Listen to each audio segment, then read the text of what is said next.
You don't even seem to understand the show. You just ruin everything. You got to be funny in here. I can't wait for you guys to see this on Howard TV. Daily shows, classics, and exclusive behind-the-scenes access. Well, that's going to be on Howard TV. The funniest, sexiest, most star-studded network on TV is Howard TV On Demand.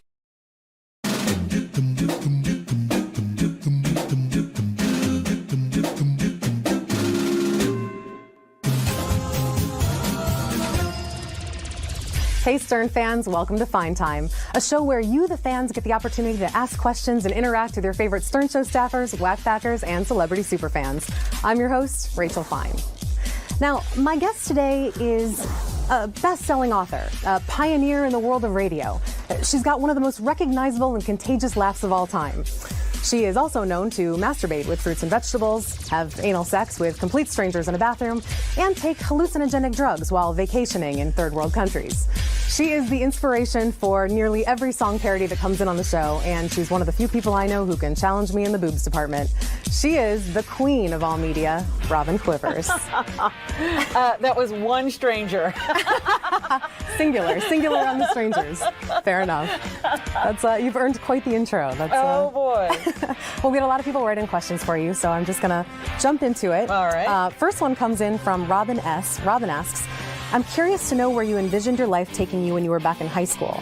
If you'd never begun working with Howard, what would you have wanted to do with your life career-wise, and how did you get hooked up with Howard? Wow. That's a mouthful. I had no vision. Really?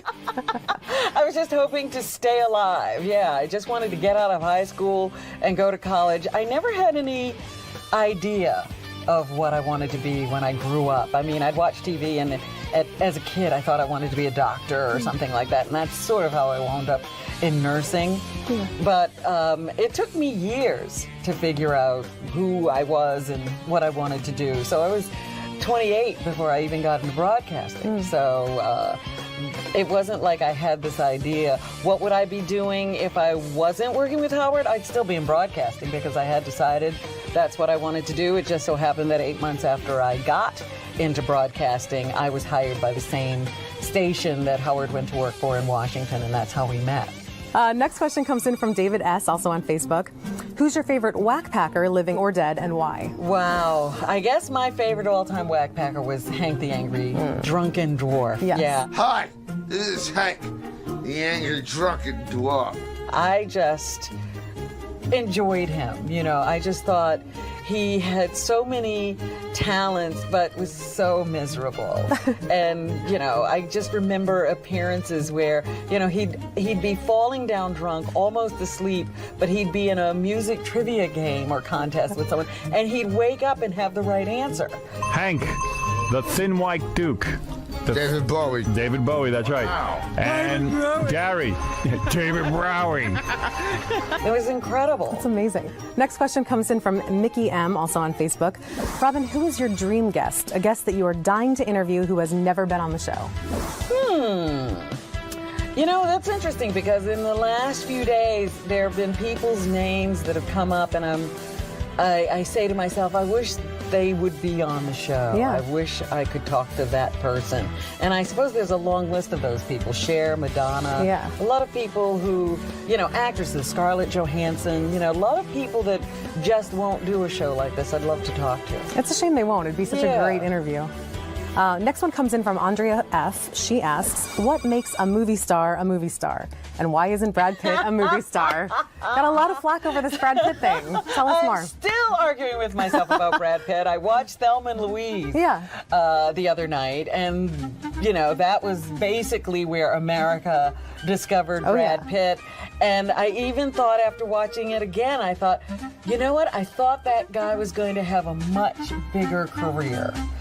I think that Brad Pitt is one of those guys. He makes the kind of movies he likes. Yeah. Not the kind of movies we like. And that's my problem with Brad Pitt. So it's the choice of movies. It's not the scope or the size of movies. I think of a real movie star is someone who's thinking about his audience as well. Not an artist. An artist is different than a movie star. Okay, so who would be a good example of a movie star?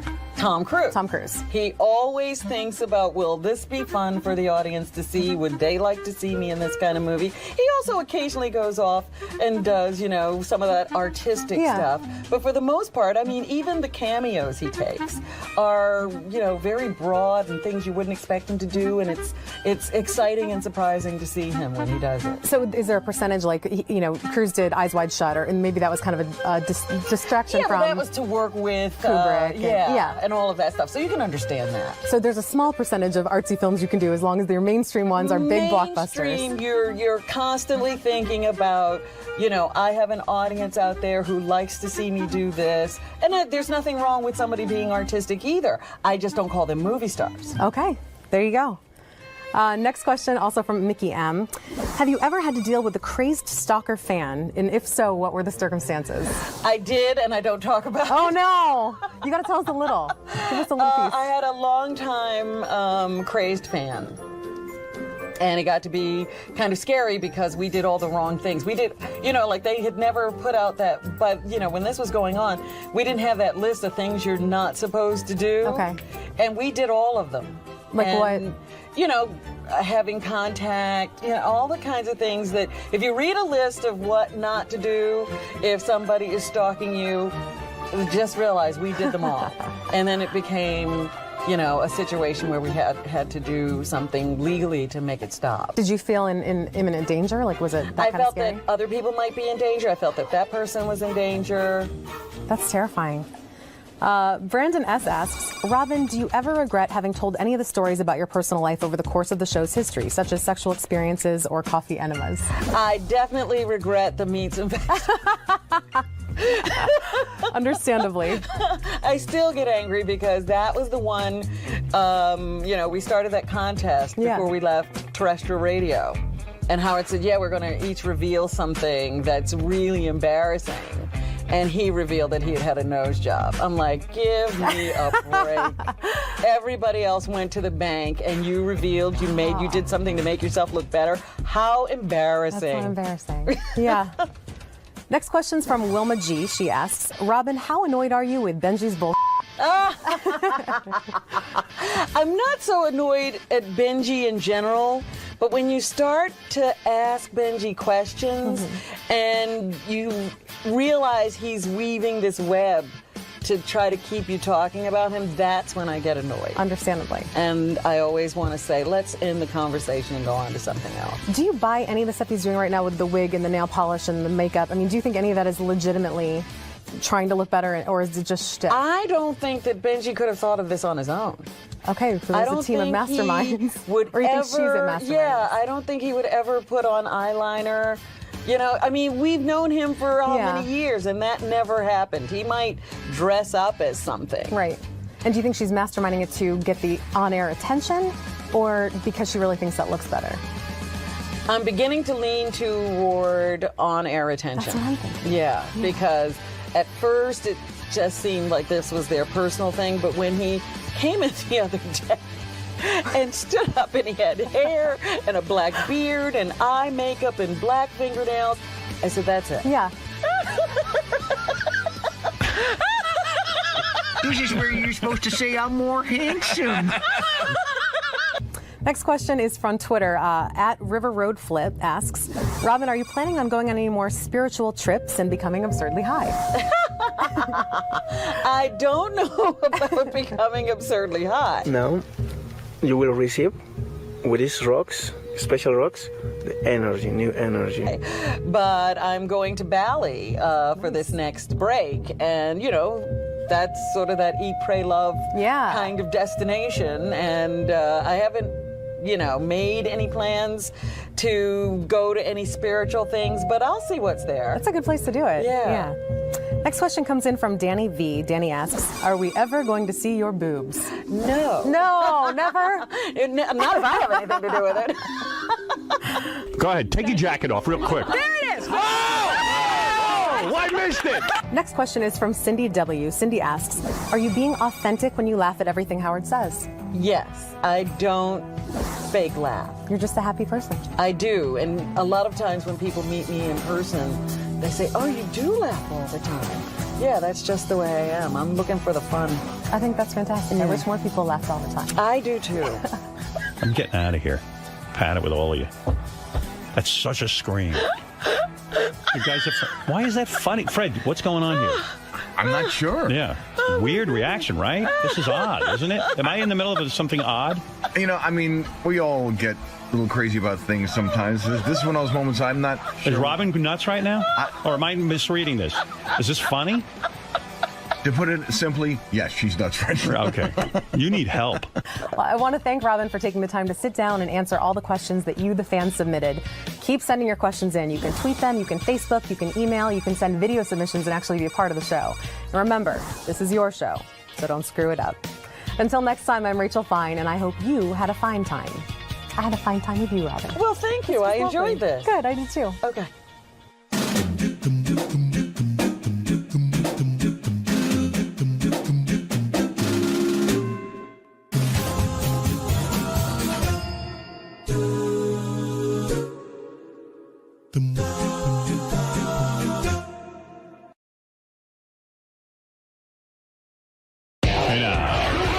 You don't even seem to understand the show. You just ruin everything. You got to be funny in here. I can't wait for you guys to see this on Howard TV. Daily shows, classics, and exclusive behind-the-scenes access. Well, that's going to be on Howard TV. The funniest, sexiest, most star-studded network on TV is Howard TV On Demand.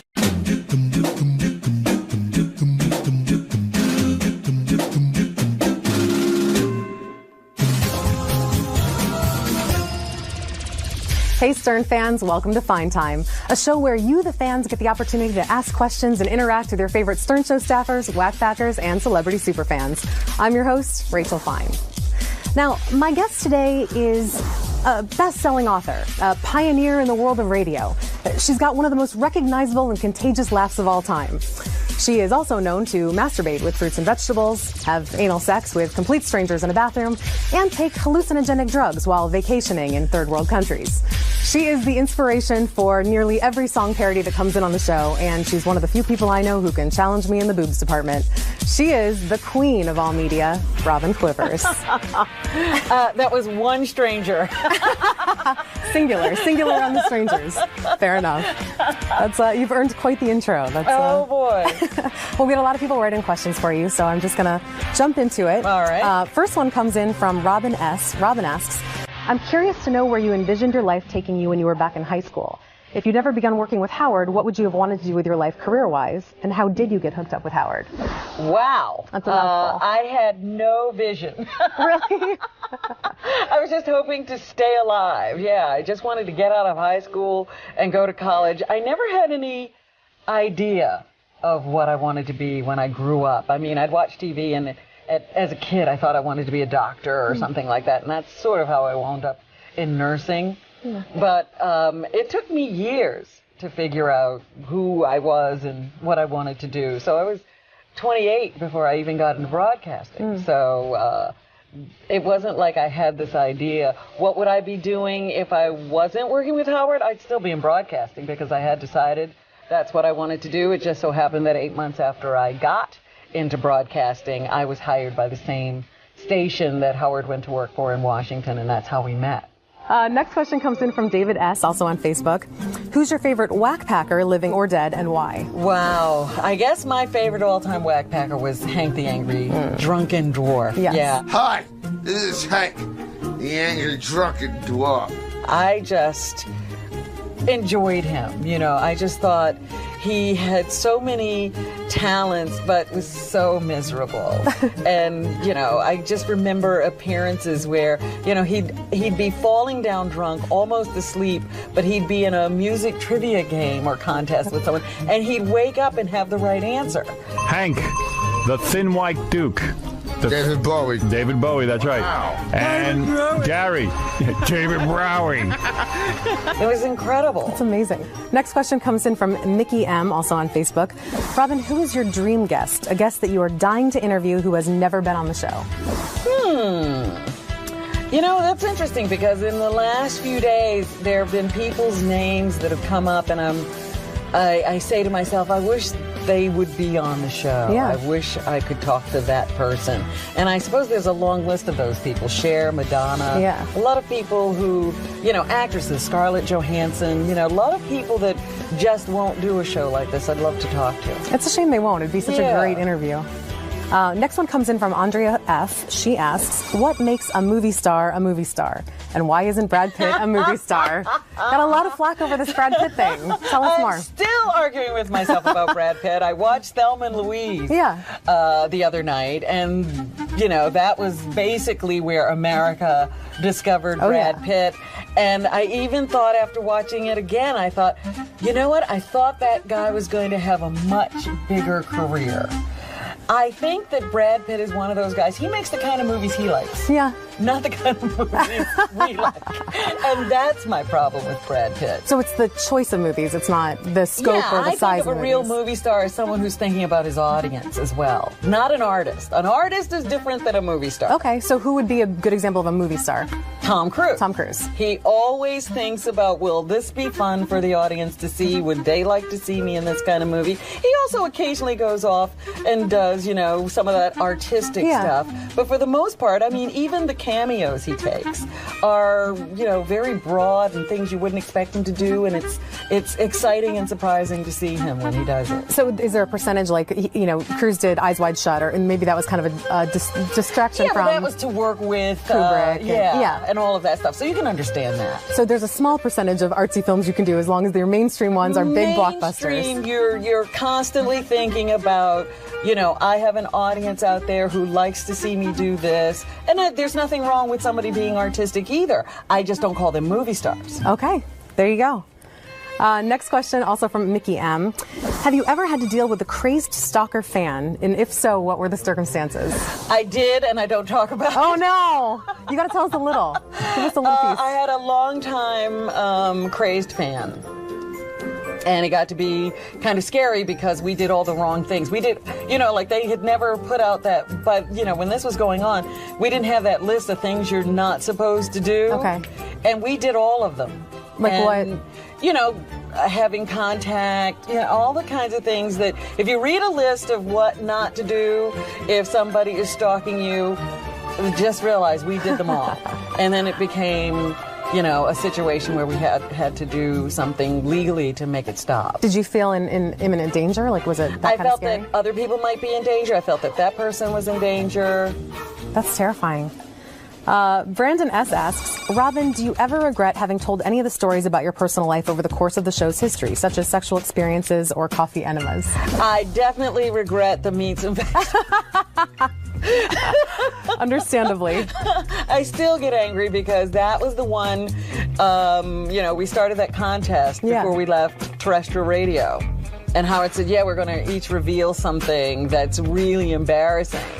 And he revealed that he had a nose job. I'm like, give me a break. Everybody else went to the bank, and you revealed you did something to make yourself look better. How embarrassing. That's so embarrassing. Yeah. Next question's from Wilma G. She asks, Robin, how annoyed are you with Benji's bullshit? I'm not so annoyed at Benji in general, but when you start to ask Benji questions and you realize he's weaving this web to try to keep you talking about him, that's when I get annoyed. Understandably. And I always want to say, let's end the conversation and go on to something else. Do you buy any of the stuff he's doing right now with the wig and the nail polish and the makeup? I mean, do you think any of that is legitimately trying to look better, or is it just shtick? I don't think that Benji could have thought of this on his own. Okay, so there's a team of masterminds. Would or you think she's a mastermind? Yeah, I don't think he would ever put on eyeliner. We've known him for how many years, and that never happened. He might dress up as something. Right. And do you think she's masterminding it to get the on-air attention, or because she really thinks that looks better? I'm beginning to lean toward on-air attention. That's what I'm thinking. Yeah, because at first it just seemed like this was their personal thing, but when he came in the other day and stood up and he had hair and a black beard and eye makeup and black fingernails, I said, that's it. Yeah. This is where you're supposed to say I'm more handsome. Next question is from Twitter. At River Road Flip asks, Robin, are you planning on going on any more spiritual trips and becoming absurdly high? I don't know about becoming absurdly high. Now, you will receive with these rocks, special rocks, the energy, new energy. But I'm going to Bali for this next break. And, that's sort of that eat, pray, love kind of destination. And I haven't, made any plans to go to any spiritual things, but I'll see what's there. That's a good place to do it. Yeah. Next question comes in from Danny V. Danny asks, are we ever going to see your boobs? No. No, never? Not if I have anything to do with it. Go ahead, take your jacket off real quick. There it is! Oh, I missed it! Next question is from Cindy W. Cindy asks, are you being authentic when you laugh at everything Howard says? Yes, I don't fake laugh. You're just a happy person. I do, and a lot of times when people meet me in person, they say, oh, you do laugh all the time. Yeah, that's just the way I am. I'm looking for the fun. I think that's fantastic. I wish more people laughed all the time. I do too. I'm getting out of here. Pat it with all of you. That's such a scream. You guys are... Why is that funny? Fred, what's going on here? I'm not sure. Yeah. Weird reaction, right? This is odd, isn't it? Am I in the middle of something odd? We all get a little crazy about things sometimes. This is one of those moments I'm not sure. Is Robin nuts right now?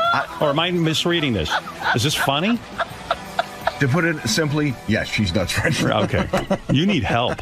Well, I want to thank Robin for taking the time to sit down and answer all the questions that you, the fans, submitted. Keep sending your questions in. You can tweet them, you can Facebook, you can email, you can send video submissions and actually be a part of the show. And remember, this is your show, so don't screw it up. Until next time, I'm Rachel Fine, and I hope you had a fine time. I had a fine time with you, Robin. Well, thank you. I enjoyed this. Good, I did too. Okay.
Hey, Gary, how does this work? Like, how do we coordinate getting Nick Cannon on our show? Him right now. Okay. So don't curse because we'll be on his air. And Right. you You have to remember the rules of terrestrial radio. Yes. They're barely in my memory bank, but... Well, this is good practice because you're going back to yes. the world of terrestrial. Yeah. Can't say the F word, nothing. Yeah. It's going to be line 19. He's picking you up in about 15 seconds. They're probably coming out of commercial or something. Beautiful. Nice job. I don't know how long he can talk because he's, there we go. They have their breaks. Water that I have to drink throughout the day, though. So how do I say this? I got to go to the bathroom a lot. But I'm also excited because right now I get the opportunity to talk to one of my new coworkers. Are you a little nervous about having him as a coworker? Nah. Oh, man. He's very opinionated, Nick Cannon. Mr. Howard Stern. How are you, Nick? I believe I have a love-hate relationship with this man. Let me see. I've always been a fan. I mean, I'm a radio fan. So, right. if you're a radio fan, you're definitely going to be a fan of Howard Stern. But then, in the past, we've had our differences and opinions about tons of things. And but I have nothing but the utmost respect for this man, and I look forward to it. And like the judge he replaced, Piers Morgan, I always had beef with him, and it was a real relationship. Sometimes we agreed on stuff. Most of the time we didn't, and it made for good television, made for a good relationship. So being two grown men, I believe we'll have lots of things to talk about, and I think we'll make good television. Yes. And I think, I think our differences will kind of come. I can't get a word in. Does he know we're here? I can't wait to watch. And the good news is, thanks to Howard, we can thank him for having you in New York every single day. I really appreciate Mr. Stern because I get to be at home with my family in New York because he's such a big dog. He got them to pay him millions and millions of dollars and move the whole damn show to his neck of the woods. That's right. So that's hot. Wait, he actually supposed to call it I'm here right now. So we're waiting to get him on the phone. I'm here. We got him? We got him? All right. Yeah. Oh! Good morning, Nick. Good morning, Howard Stern. Good morning.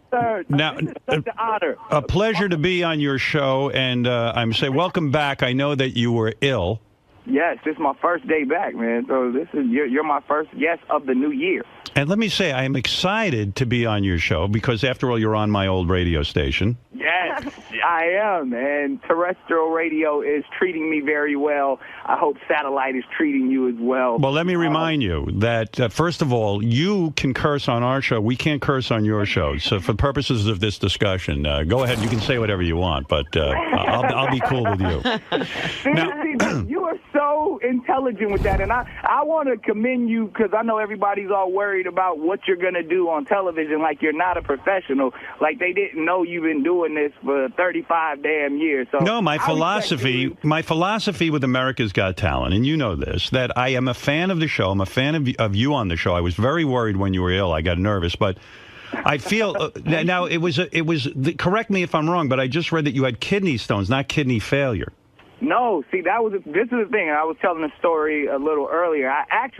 They originally thought like I had acute mountain sickness because I was in Aspen, and then I did all these tests, and then they were like, oh, it's just kidney stones. Then they were like, no, we didn't find any stones, and they thought it was a kidney infection, and it was a lot more serious, and they found out that my kidneys weren't functioning well. We didn't want to say kidney failure because when people think kidney failure, they think, I got to go get new kidneys and it's Gary Coleman and all of that stuff. So we didn't want to go there, so we said mild kidney failure. Are you all right? I am. I got a couple more procedures I got to go do and everything, but I'm good. I'm back. I'm feeling 100%. Has anyone spoken to you about your lifestyle? In the sense, I read about you, and I've spoken. I tell them all the time. Yeah, I've spoken to some of the people at America's Got Talent about you, and I said, I really do like Nick as the host, and I want him as the host. I said, what is? They probably would have fired me if you said. No, they describe that you are a guy who carries a pillow around with him and catches like 5 minutes of sleep here and there. Yeah, and why the mad drive? In other words, you've got America's Got Talent, you've got the radio show. Between those two things, that's a pretty busy life, and now you have twins, and you got a whole thing going. Right. Why are you grabbing it so much? You're gonna kill yourself, and I mean that seriously. I know that now, Howard, and I actually, I was always saying, the harder you work, the more, you can accomplish. I was always taught that, but because of this situation, I definitely know that I don't need to go too hard. I don't need to. Well, what will you cut back on? In other words, you're going to do America's Got Talent. You got to do that, and the radio show you're committed to. Yes, so it's more about just my way of living. I was doing that. I was DJing, stand-up comedy, like still trying to run a couple companies. So it's really just about taking time. And so what are you going to cut out? You know what I would cut out? Parenthood. Why don't you just... now. Don't see the kids. That's the most important thing. Absolutely. So I'm not cutting that out, but I'm pretty sure you can give me some tips on how to juggle that whole thing. You are juggling more than any guy. It's a funny thing with you. I mean, a lot of people probably say to themselves, me included, he's married to Mariah Carey. The woman has more money than God. You really could sit back and relax. So I admire your work ethic. In other words, you're not sitting there going, hey, Mariah Carey can support me. You're not saying that. I would be a punk if I did that. Right. I admire that. I admire that. But to take on 20 jobs, a lot of my Jamaican friends will do this. They take on 20 jobs. But now, Howard, you're his new coworker, and he gave me a hard time because I emailed him when he was in the hospital. He did you call him? Not one damn time. Did Howard call him? I'm a fan of the Stern Show. How would I call him? He was concerned. Did you call him and say, Nick, I don't know. I don't have any relationship with Nick. I mean, I expect that we'll form one when we work together. Right. Now, tell me what the schedule... Robin, let's ask Robin. Robin, if Howard Stern went into the hospital for over 2 weeks for almost a fatal situation, wouldn't you at least call him? Oh, absolutely. I'd be there. Robin, oh my goodness, girl, have my back. I emailed him. He needs his rest. He never. Oh, that's cruel. Call him in the hospital. People say I'm cold. You're cold. I'd be there sleeping on the floor. Robin would be straddling me. My wife I'd become his nurse. Robin would be straddling me if I was in the hospital with a... Hey, Mariah, is it okay if I straddle you in the hospital? Yes. You know she gonna whoop your ass. No, she knows I'm joking. Robin said it, not me. By the way, you know, now that I'm on this America's Got Talent, there was a tabloid report where they were saying I tweeted out a terrible thing about Mariah Carey and we're having this whole war. And I just want to go on record in front of Nick and say I never have done that. I don't never even said whatever they quoted him as saying. Oh, I said it. I never called Mariah Carey a bitch. I don't know where that came from. I don't talk that way. Yeah, no, it wasn't that. I remember what it was because when when I first started this show, because obviously you used to be on this frequency, and yes, you said that if I was going to be successful here, I was going to have to talk about certain things, and we got a little lewd, and you know. And we went there, and then I think at the time you had seen a video or a picture of my wife where you thought she had put on some weight, and I thought that was very rude and disrespectful. So as probably was. Yeah. I was like, hey, I'm going to have to whoop Howard Stern's ass when I see him. Listen, I'm ready to take my whooping. Well, now my kidneys ain't working right, so I got to get back in shape. He's ready to take you on now. Are you kidding? Yeah, as long as you're ill, I can take you on. I might be able to last 5 minutes in the fight if you are sick. Yeah, you got to let me get back in shape. I still need a couple more weeks. I understand. I'm not letting you get back in shape. But Nick, listen, I am looking forward to this. I have so many questions. I mean, I don't even understand the schedule when we're going to probably meet in Los Angeles. I guess this is our first time when we go to do the initial show, the tapings. Right. I was actually having questions for you. I mean, we have the Howard TV guys here, and I was asking them, like, are they traveling with you, or are we doing? Because sometimes our shows are going to be like in the middle of the week, and I know I got to get up early as hell to do my radio show, especially on the West Coast. No, I worked out my schedule that I'm taking off the weeks that we travel, or taking off at least a few days. I need your agent. No. Well, because I don't want to end up with kidney failure. Right. Exactly. I could not. I'll go on record. I could not do your schedule and have the pressures of 2 young children at home. I don't know how you're doing it. And we didn't even talk about the sitcom. Yeah, I mean, it's crazy. And to me, I am so. I can't wait to ask you stuff like when you and Mariah, because she's so famous. Right. When you guys go and buy a house. Uh-huh. Like, how do you work out? Do you pay? Do you guys have an arrangement where you each pay half? It all depends. It depends. Like in New York, that's her house. Right. I stay in her apartment. But in L.A., where I'm originally from the West Coast, we split the bills, and I'm looking. That's the thing. Like I'm looking for. I want to buy an East Coast home for our family now, personally. But Nick, is it awkward? But Nick, is that seriously awkward? Because all of a sudden you get the gas bill or something, and you turn and go, well, I paid half, you pay half, and I mean, to me, it is one relationship, and that apartment should be yours. You know what I mean? That house. You know how much that apartment costs? How does that all work? I got to know. I want to break this down. I'm sure he had to sign like a major prenup. Did you? Absolutely. Why? I mean, we talked about this on the show before with Sarah Lee and I. I believe when 2 people come into a relationship, I mean, I had a little bit of paper. I wasn't broke. I wasn't. Right. No, I mean, you make a good living. Yeah, so I came in with what I had, and and she came in with what she had, and it was like, if in case I don't believe in divorce, right? If it did happen, then It's not going to happen. Yeah, we would do what we would have to do. He keeps working like that. It's going to happen. Because I work hard at home first. I'm daddy and husband first. When are you ever home, though? When is Nick ever home? Nick, when are you ever home? You're barely home. I have been home recently. In the bed. Well, yeah, because you're ill. No, honestly, honestly, we travel together. It's actually been really beautiful. How often am I going to hang with Mariah? I assume. Does she come to the set? Show, never. She never comes to the set? She performed the first season I got there and hung out a couple of times, and she was like, all right, I'm over it. I'll watch it from home. Yeah, but wait a second. You put in long days, right? I mean, when they do these tapings in San Francisco. Are you ready for these days, Howard? No. I told you how long these days are. Do you want to know the truth? They lied to me when they hired me. They didn't tell you about them 16-hour days, huh? No, because they said, I'm on the phone with them making arrangements, and they had originally told me that on these taping days, you work from like 11 in the morning till about 7 at night. So I said, oh, okay, I can deal with that. It's hard for me because I get up so early. I wish they could start at 6 in the morning, But then so then the other day I'm in a conversation and they go, oh, did anyone tell you about the grueling days? I go, what grueling days? What grueling days? They go, Nobody mentioned it. Long, grueling days. I'm going to tell you all about it. Matter of fact, we got these things over here called commercials, Howard. No, you don't need to do. You can take. Listen, this is special. Commercial. We'll be back with more. No. Nick. Maybe he can continue to talk to us. Can you continue talking to us? Absolutely. Oh, good. All right. I'll be back on 92.3 now, but I'm still rocking with Sir. So what's next? Hey, Nick. I'm still here. Oh, you're there. Okay, all right. I couldn't hear you. I couldn't hear him, though. You're telling me. Yo. Okay, you there with me? Yes. Yeah, it's echoing for some reason.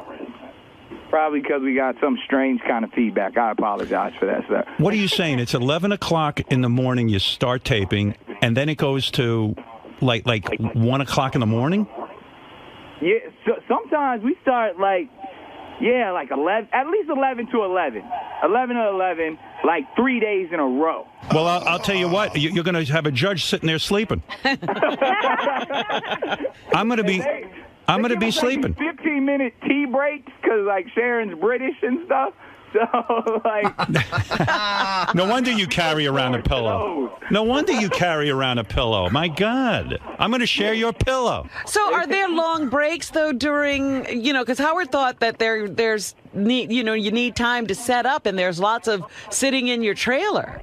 No, there's no trade. Like when we do, especially the audition days, they just fun. It's like you have to sit through 200 people. Oh my God, doing ridiculousness. I'm not going to have much patience for that. Oh, it's going to be great. I cannot wait to see. Because that was the thing about Piers Morgan. He did Piers was a diva. I'll put it out there. He would walk off and be upset and be like, "You're wasting my." Especially when the CNN stuff came up, you're wasting my time. Right. Well, I watched that and it felt kind of false to me that the whole rivalry between him and Howie and all of that. Yeah, that stuff was a little put on, but Piers showing up when he wanted to and mad that we were there all day, and he did that. So I could only imagine. I know you're not gonna go for that. That's what I heard. I heard that Piers would actually go up and tape some stuff for CNN between the acts and then walk off and all that stuff. And no, I'm not gonna. Listen, I'm there to work. I even told these guys, there's no nonsense. I'm walking in. I'm not making the show about myself. I'm there to give you my opinion on these acts, and that's it. I'm not going to walk in. The beautiful thing, though, you have already established the fear of God in everyone over there. I know. I'm just going to ride with you. But why is Mariah never coming by to hang with you at work? I mean, you're putting in these long days. Why doesn't she come by and I can hang out with her while you're working? I can, hang out in my trailer with her. You're going to be working too. But no, honestly, because in the cities when we travel, obviously because we're traveling, but when I was in L.A., she would be in New York a lot of times. So maybe now that since you moved the show to New York, we might be able to get a Mariah Carey appearance. Now, you're happy about the show moving to New York because now how were you doing the radio show? You would get up at 1 in the morning and start at 3 in the morning? This was the craziest thing ever. I'm so grateful and thankful for you, especially during the live shows when they were in Hollywood. Yeah. Because what would happen, I would finish my radio show at about 7 a.m. I would have, you have to do a couple of things afterwards. Maybe I have to do my countdown show or something. So I'd get to the set directly from my radio show by 9:30, 10, do the whole hair, wardrobe thing, be on set from 10 all the way to about 8, 9 at night, because you got to do, as the host, I got to do rehearsals and talk with the acts and all of that, and then you do the live show, which you don't have to come into till about 4 or 5, but I'm there the whole time, and then I'd go straight back to my radio show, so I wouldn't go home or anything. I would lose 20 pounds every summer. Oh, my God. I mean, I am amazed by this schedule, and your life becomes a burden and a holy hell, right? Yeah, so I'm grateful for you. You have saved my family and my life. Yeah, I mean, seriously, that's got to affect a marriage. When I don't see my wife for a while, it gets weird. You know what I mean? If you're working those amount of hours and you're coming home grumpy, there's no friggin' way you can hold on to a marriage. Well, the beautiful thing, how it usually works, like I said, Mariah normally would be on the East Coast, and America's Got Talent is only the first part of the week. So the second part of the week, I would go back to New York, and it would just be us. So, and then when you would go back to New York, you're busy trying to catch up on sleep, right? Well, that's where the good times happen, Howard. Not really. I mean, you got to be exhausted. Nah, come on, man. I'm still young and very viral. I get it in. By the way, when you got married, yes, you gave up an incredible sex life. This guy, Nick... What are you talking about? He has dated, the laundry list of women he's dated. Your research. Oh, my God. It's unbelievable. I didn't know he was up to all that. Nick, talk about, first of all, when he married Mariah Carey, he was engaged for, he was going out with her for 6 weeks, and then he got engaged. I know. I remember the televised engagement. Right. Do you think that was a craziness, Nick, to get engaged that quick? I'm sorry. What was the last thing? Was that craziness, getting engaged that quick? 6 weeks. Absolutely. I mean, celebrities, we're a little crazy. We do crazy, impulsive things, but I had always been a huge Mariah Carey fan, and it was like a love at first sight thing, and we just hit it off. We said, let's rock with it. Let's see what happens. But you got engaged to this Victoria's Secret model after knowing her for 6 weeks as well. It's a pattern. Yeah, that's the one I'm talking about, where you asked her to marry you on TV. Right. Yeah, but that wasn't 6 weeks. Wasn't that a little long? No, it was you proposed on a Times Square Jumbotron 6 weeks after meeting the Victoria's Secret model, Salida Ebans. I did do that. Yeah. Yeah, I mean, it was a Victoria's Secret model. Hey, you're a man. You got to do it. Exactly. I think I'm in love with being in love. I'm one of those hopeless romantics. So. Do you miss that? Nah, not anymore. I mean, I got my soulmate, the dream girl that I've always ever wanted. I don't feel like there's anyone I could go up from Mariah Carey. That's perfect. I'm in love with her since I was a kid. Do you guys ever make love and have her music on the turntable? Oh, absolutely. You do? Yeah. Would she ever sing to you during sex? Yes. I would love that. Oh, my goodness. See, I think that's fantastic. Absolutely. You're saying Mariah will start to sing. Married to Mariah Carey. And Mariah will start to sing during your sexual activities. When I'm doing a good job. Good Lord. Does she sing a new song? Does she sing Hero, or she writes something spontaneously? Yo, I ain't got Hero yet. You're working your way up to Hero. Exactly. I need to put in some more work. So, wow. All right, I think we get ready. We can come back on my show right now. Good. All right. All right. Go ahead. I mean, I like this. This is good. This is like double rate. In all your 30-some-odd years of radio, have you ever done this before? Nick, I've done it all. I know you have. Yes. No, I've done this. I'm a huge fan of the show, too, right? Thank you. No, I love that. And by the way, when you got ill, I seriously debated not doing the show because I said, if he isn't the host... He needed you. I said that. I need this guy to get better. You do an excellent, excellent job.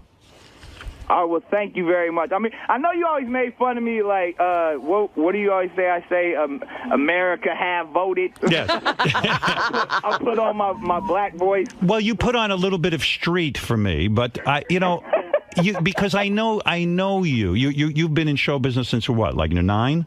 Not 9. Well, I've been doing stand-up since I was probably like 15. And your dad is a TV, like a televangelist, right? Yeah, he started, like, in North Carolina, he was a public access dude. And he would go on TV and preach the gospel? He preached the gospel, and he would let me open up with and do, like, a couple of Jesus jokes before he went on and stuff, and that kind of started my whole career. Are you close with him? Yeah, absolutely. My pop, and he's still doing his thing. He does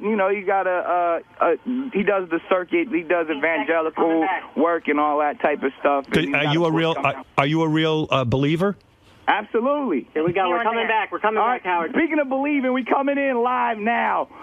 We're still entering up. 92.3 now, rolling with Nick Cannon, and I am on the air live. Well, let me recap. Howard Stern, thank you for being on my show and allowing me to be on your show. Nick, let me recap. We've been on my radio show while you've been in commercial. Let me review what I've learned during the commercial. All right, number one, this was amazing. Mariah Carey sings to Nick during lovemaking. Yeah. Only when I'm doing it well. She has never. Not hero yet. He's working his way up to hero. Yeah. Which is the real, creme de la creme of lovemaking. Exactly. People don't know this about you, but you lost your virginity when you were 13 years old. Yes, I did. I mean, my listeners know that because I talk about it all the time, about how, I cried. The girl made fun of me. It was the worst ever. And made fun of you because you were bad at it. Yes, I was horrible at it. She said it was actually at church. We were just talking about me being the son of a preacher man, and it happened at a church lock-in, and everyone laughed at me. Horrible. And from that day, I vowed no one would ever make fun of the canon. So when you a church lock-in, what's that? What is a church lock-in? That sounds horrible. Church lock-in is no. When you live in an urban community, like there's a lot of stuff going on at night, so they try to keep all the youth in. And the late night, so they have these things where, like in the gymnasium, it's like a lock-in where they, have like games and stuff. It's supposed to be like you play like Jesus games. And no wonder you don't want to stay home. Having sex and stuff at church. Right. So this was an effort to keep you harnessed. Yes. Right. And so they locked you up. So one would think you hate religion because your parents were so involved in it and they pushed you into it and then they locked you up and kept you tame. You would think. Not really. I wouldn't say, because you know what? I'm more of a spiritual person now, especially, going through what I just went through with my health and everything. But I've always had a strong foundation in spirituality. I think religion, especially like the business of religion, is horrible, and I've actually seen every aspect or a lot of aspects of it. So I kind of go the other way with that. But do you say that to your father? Yeah, absolutely. You said to him, Dad, I don't like the whole you going on TV, raising money, and all that other stuff. Yeah, I'm not. But we have this debate a lot, all the time. About a lot of ministers that have been, close to our family for a long time. I'm not into the business of selling God. Does your family hit you up for money all the time? Yeah. Yeah. So, are you supporting your parents? Nah. Like I said, my dad and my mother. Honestly, both of my parents have accounting degrees, so right. That's actually helped and hurt. So who's hitting you up for money? Your cousins and all that stuff? I got 4 younger brothers that just some old thugs. Oh, so you have to send them money.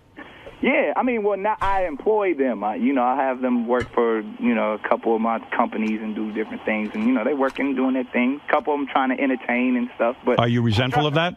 Nah, not at all. They're my younger brothers, so I'm the oldest. So I kind of I hold it down. Was their attitude, when you married Mariah Carey, now we're in the money kind of thing? Absolutely. Everybody thought it was different. I was like, that's her money. I ain't got that. However much money she got, we still working with the little. We were talking during the commercials. Your audience didn't hear this, but you have a pattern of meeting women, going out with them for 6 weeks, and then asking them to marry you. I only did that like 3 times. All right, no big deal. That's not a pattern. Is it true that you made love to Lindsay Lohan? Make love? Yes. I never made love. All right. Did you have sex with? Did you have sex with Lindsay Lohan? No, Howard, I did not. Do you know her? Yes, I do know. Why is it that you reportedly dated her? Did you? Dating and we were friends. We did a movie together. We did a film called Bobby, and we hung out a couple of times. When you say hung out, did you kiss her? It was late. It was. So you made out with Lindsay Lohan. How far did you get with her? Second base? Third base? I didn't. Lindsay Lohan at the time, we were very respectful with each other during the time because we were trying to be professional. And she was actually, you know what it was? I actually had a lot of respect for Lindsay because she was a lot younger at the time. I was real weirded out about younger girls. I've never really been into young girls, and I always kind of looked at her like she was just a young girl. So but yet you guys made out. You were attracted to her. Not really. I would say she was more attracted to me. So she came on to you and started making out with you. Absolutely. And you pushed her away? I didn't push her away. I'm still a man, Howard. So she did things to you? No, Howard. We were respectful. We were What does that mean, respectful? I mean, out of all the people you could choose, you picked Lindsay Lohan? I would have told you the dirt about Kim Kardashian and all that. Why you go?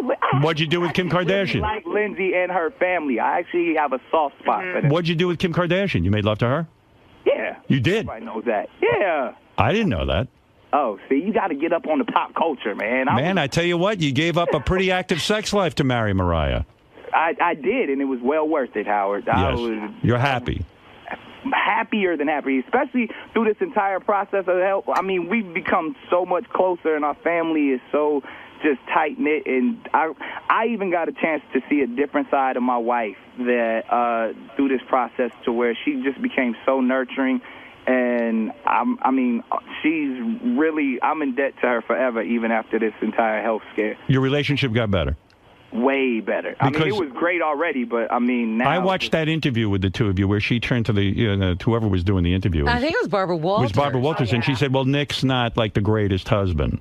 No, she did not say that. That's how I interpreted it. I mean, it was... That she doesn't trust me because I'm a man because of my promiscuous sex life. So have you cheated? I got married. Did you cheat? Never. You never cheated? Nah, I don't need to. I did everything before I got married. You certainly and he doesn't have time. Why break up with a Kim Kardashian? Certainly good looking, right? Yeah, you know what? I'm going to tell you why I did that on your show, but I got to go to break because I got these things again called commercials. All right, I'll let you go. I'll let 92.3 now. All right. All right. Okay, quick, Nick. I want to find out what he did with her. Right. Why did he break up? He's got to play music, too, you know. That's a top 40 station. Oh, is that what we're doing now? I think so. Plus, Dave Navarro's here. I got to talk with Dave. Ah. And I got to take a break. I'll We have to let him go? I think so. I think he left. You know, he said he has to go to the bathroom a lot. He's drinking a lot of water because of that kidney thing. All right, I'll let him go. Hey, looked like you had fun in there. We did. This is what we do, man. I told you, I'm a huge Stern fan. So, now that you've spoken with Howard, what do you think working with him will be like both on the air and behind the scenes? Man, it's amazing. I'm excited about the opportunity. I mean, just to sit at the feet of King of all media and watch him do his thing like this, it's an honor. All right, and most importantly, after hearing your phone call with Howard, do you think Mariah's opinion of Howard will change? You know what? I was talking to my wife this morning, and she feels like they cool. She feels like the last couple of conversations they had were pretty straightforward. She said what she had to say, he said what they had to say, that they on cool terms. So I don't think my wife got any beef with Howard Stern. All right. All right, Nick, thank you very much. All right. Especially my wife is probably really going to love Howard now because her husband will be home more because of him.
This is the best of the wrap-up show. A recap and behind-the-scenes look with John High and Gary Dell'Abate.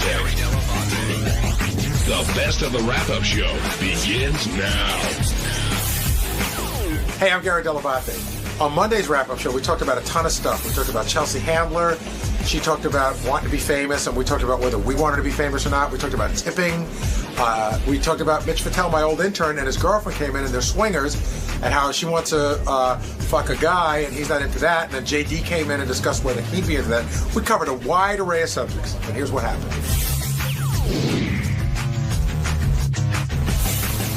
Today, Chelsea Handler dropped by, and was Chelsea happy to be up here? In the beginning, she sounded a little tired, but by the end, she was clicking with Howard. I think she digs the show. I think everybody hates getting up early. And I think part of her personality is that I think part of her comedy is that she's perennially irritated and pissed off. Like, that's sort of part of who she is. And Howard loves that. Right. Yeah, he loves talking to someone who's as pissed off as he is about a lot of different things. And willing to talk about it. Right. And name names. Right. And which they did. The first thing I thought that got out was Howard's old college pal, Ted. Chelsea didn't hesitate to talk about him at all. Right. And they quickly bonded over that.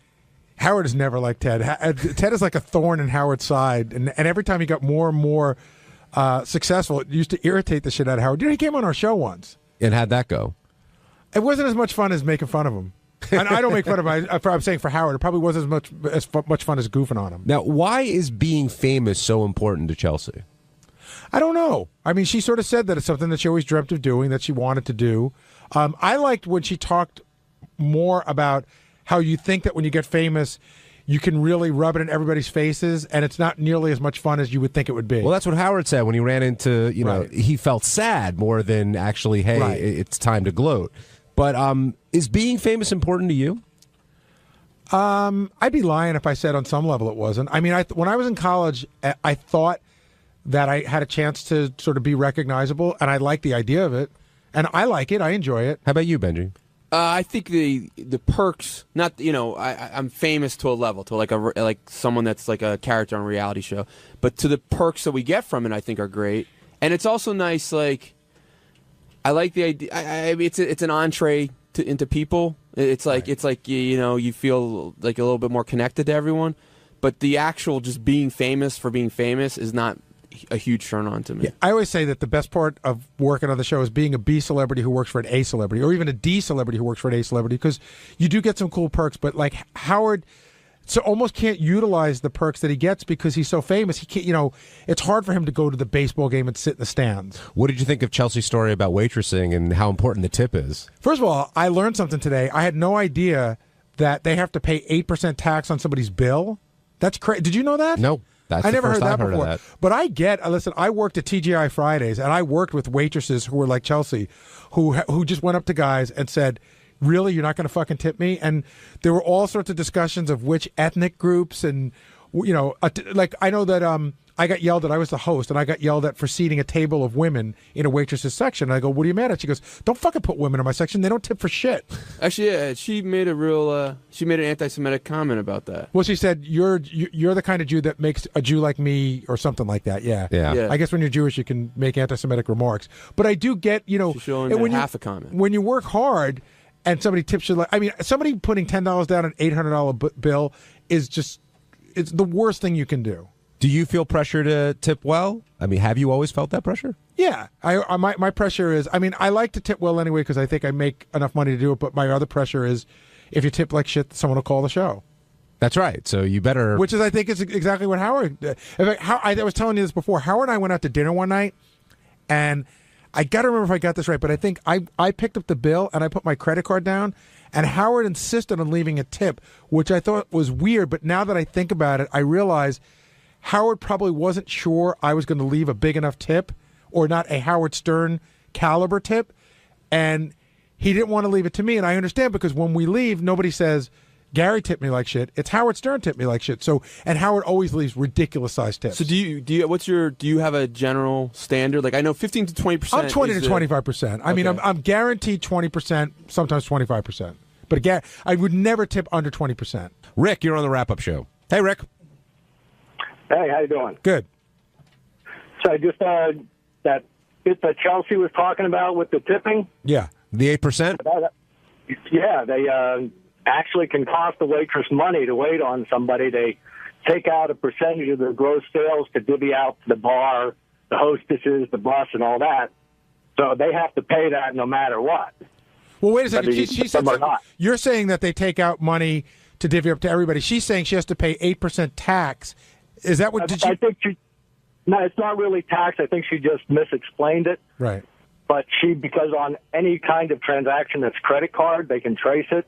So anything that isn't cash money, you have to pay on. I do know that when you work in a restaurant, you have to tip the bar backs and the bus boys and some other people. But I understand that, if you first of all, I don't know who's going to tip 8% or less. You got to think, like, I think in the worst places you tip 10%, but that's unheard of. You never know, Gar. You never know. But moving on with Chelsea, what did you think of her explanation of her relationship with 50 Cent? It sounded like she really liked him. It sounded like she went out with him for a goof and found out that she really dug him. Yeah, and it sounded like when they broke up, they haven't spoken. I guess they get along well now, but they didn't speak to each other for a while based on what she had said to him. So why does she have the ability to fly? I mean, she's an unbelievably successful author. Her television shows are doing well. How does she get to fly under the radar? Because what are you going to find out about her that she hasn't told you in any of her books or she doesn't say on her show? I think that's a huge thing for her. And is it odd? I mean, you did it in the book you wrote. I mean, when you put so much of yourself out there, then people sort of think they know you very well, and all of that is there. And I think her and Howard bonded over that a little bit. But Howard tells everything on the radio show, yet he still gets followed a lot. True. But not Jennifer Aniston, whoever it's Julia Roberts caliber. But yeah, he gets followed a lot. I understand though what she said. It's the best of both worlds for her. She gets all the perks and none of the shit. We're going to move off of Chelsea Handler and on to your former intern, Gary, Mitch, and Jessica, who look great. She was really pretty. Does it make you feel awkward at all when Mitch... was Mitch like this when he interned for you? Absolutely not. He was in college. He was in his maybe 20 or 21. And he was your typical horny college kid. We talked about, chicks we thought were hot.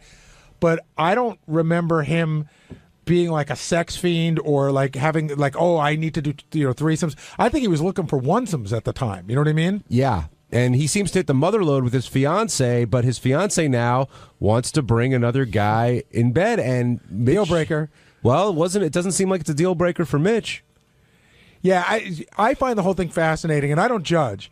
But I don't think, like, as I was listening to them talk about it, I said, like, on the surface, it sounds like a really great idea. Like, oh, my girlfriend's going to let me fuck other girls, or my wife's going to let me fuck other girls. But to me, it sounds both physically and mentally to be an enormous strain.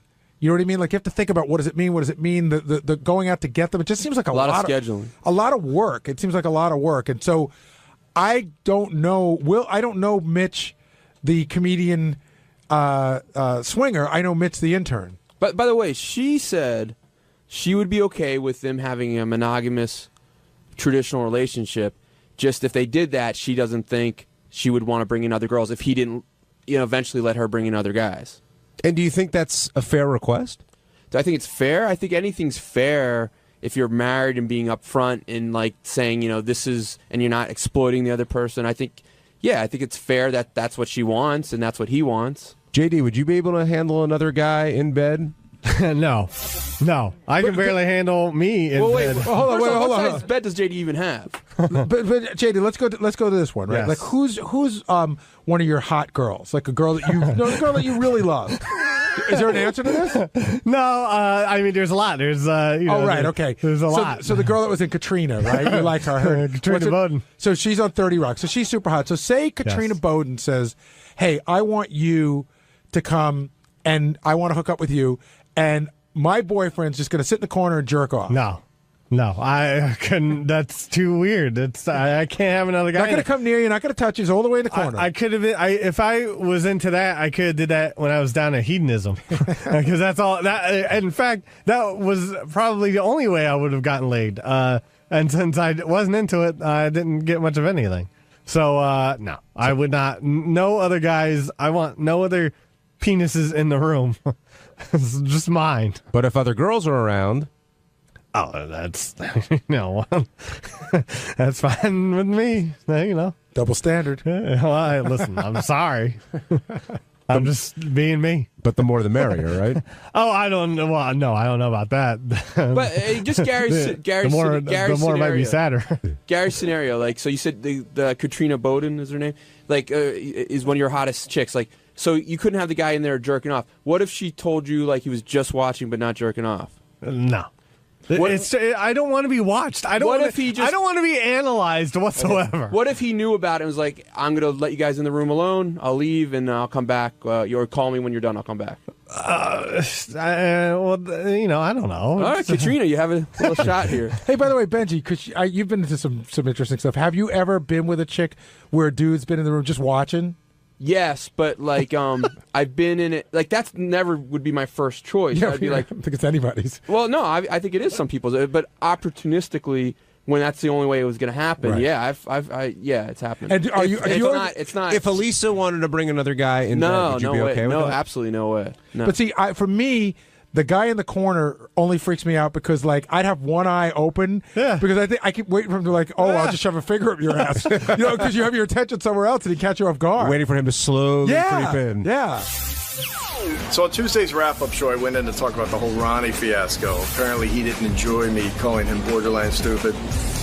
But and then after that, I talked about his whole yelling at his appearances and what a nightmare that is. I've seen that at a party, so here it is.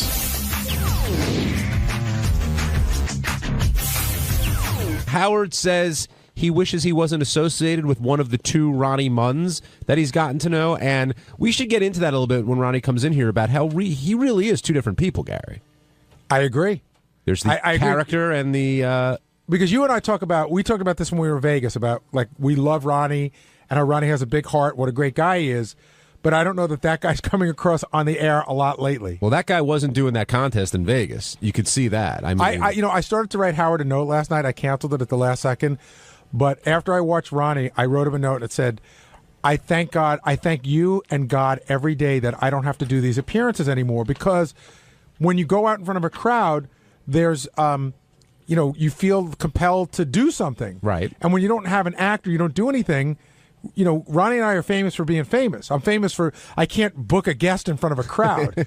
And so I never felt comfortable doing it. Well, and Ronnie also took issue with Scott DePace. He was insulted that Scott called him stupid, and he kind of went off on you, Scott, really out of left field. I didn't see that coming. Did you? Your mistake, Scott, was that you gave your opinion on how smart you think everybody is, and somebody asked you, but once you put that out there, everyone's going to come back. The fact is, everyone here has called me stupid from one time or the other, and Ronnie, everyone, Howard, I mean, all those guys. So yeah, I guess I'm not Howard. All of those guys have pretty much said that he's stupid. They pretty much made fun of his poem.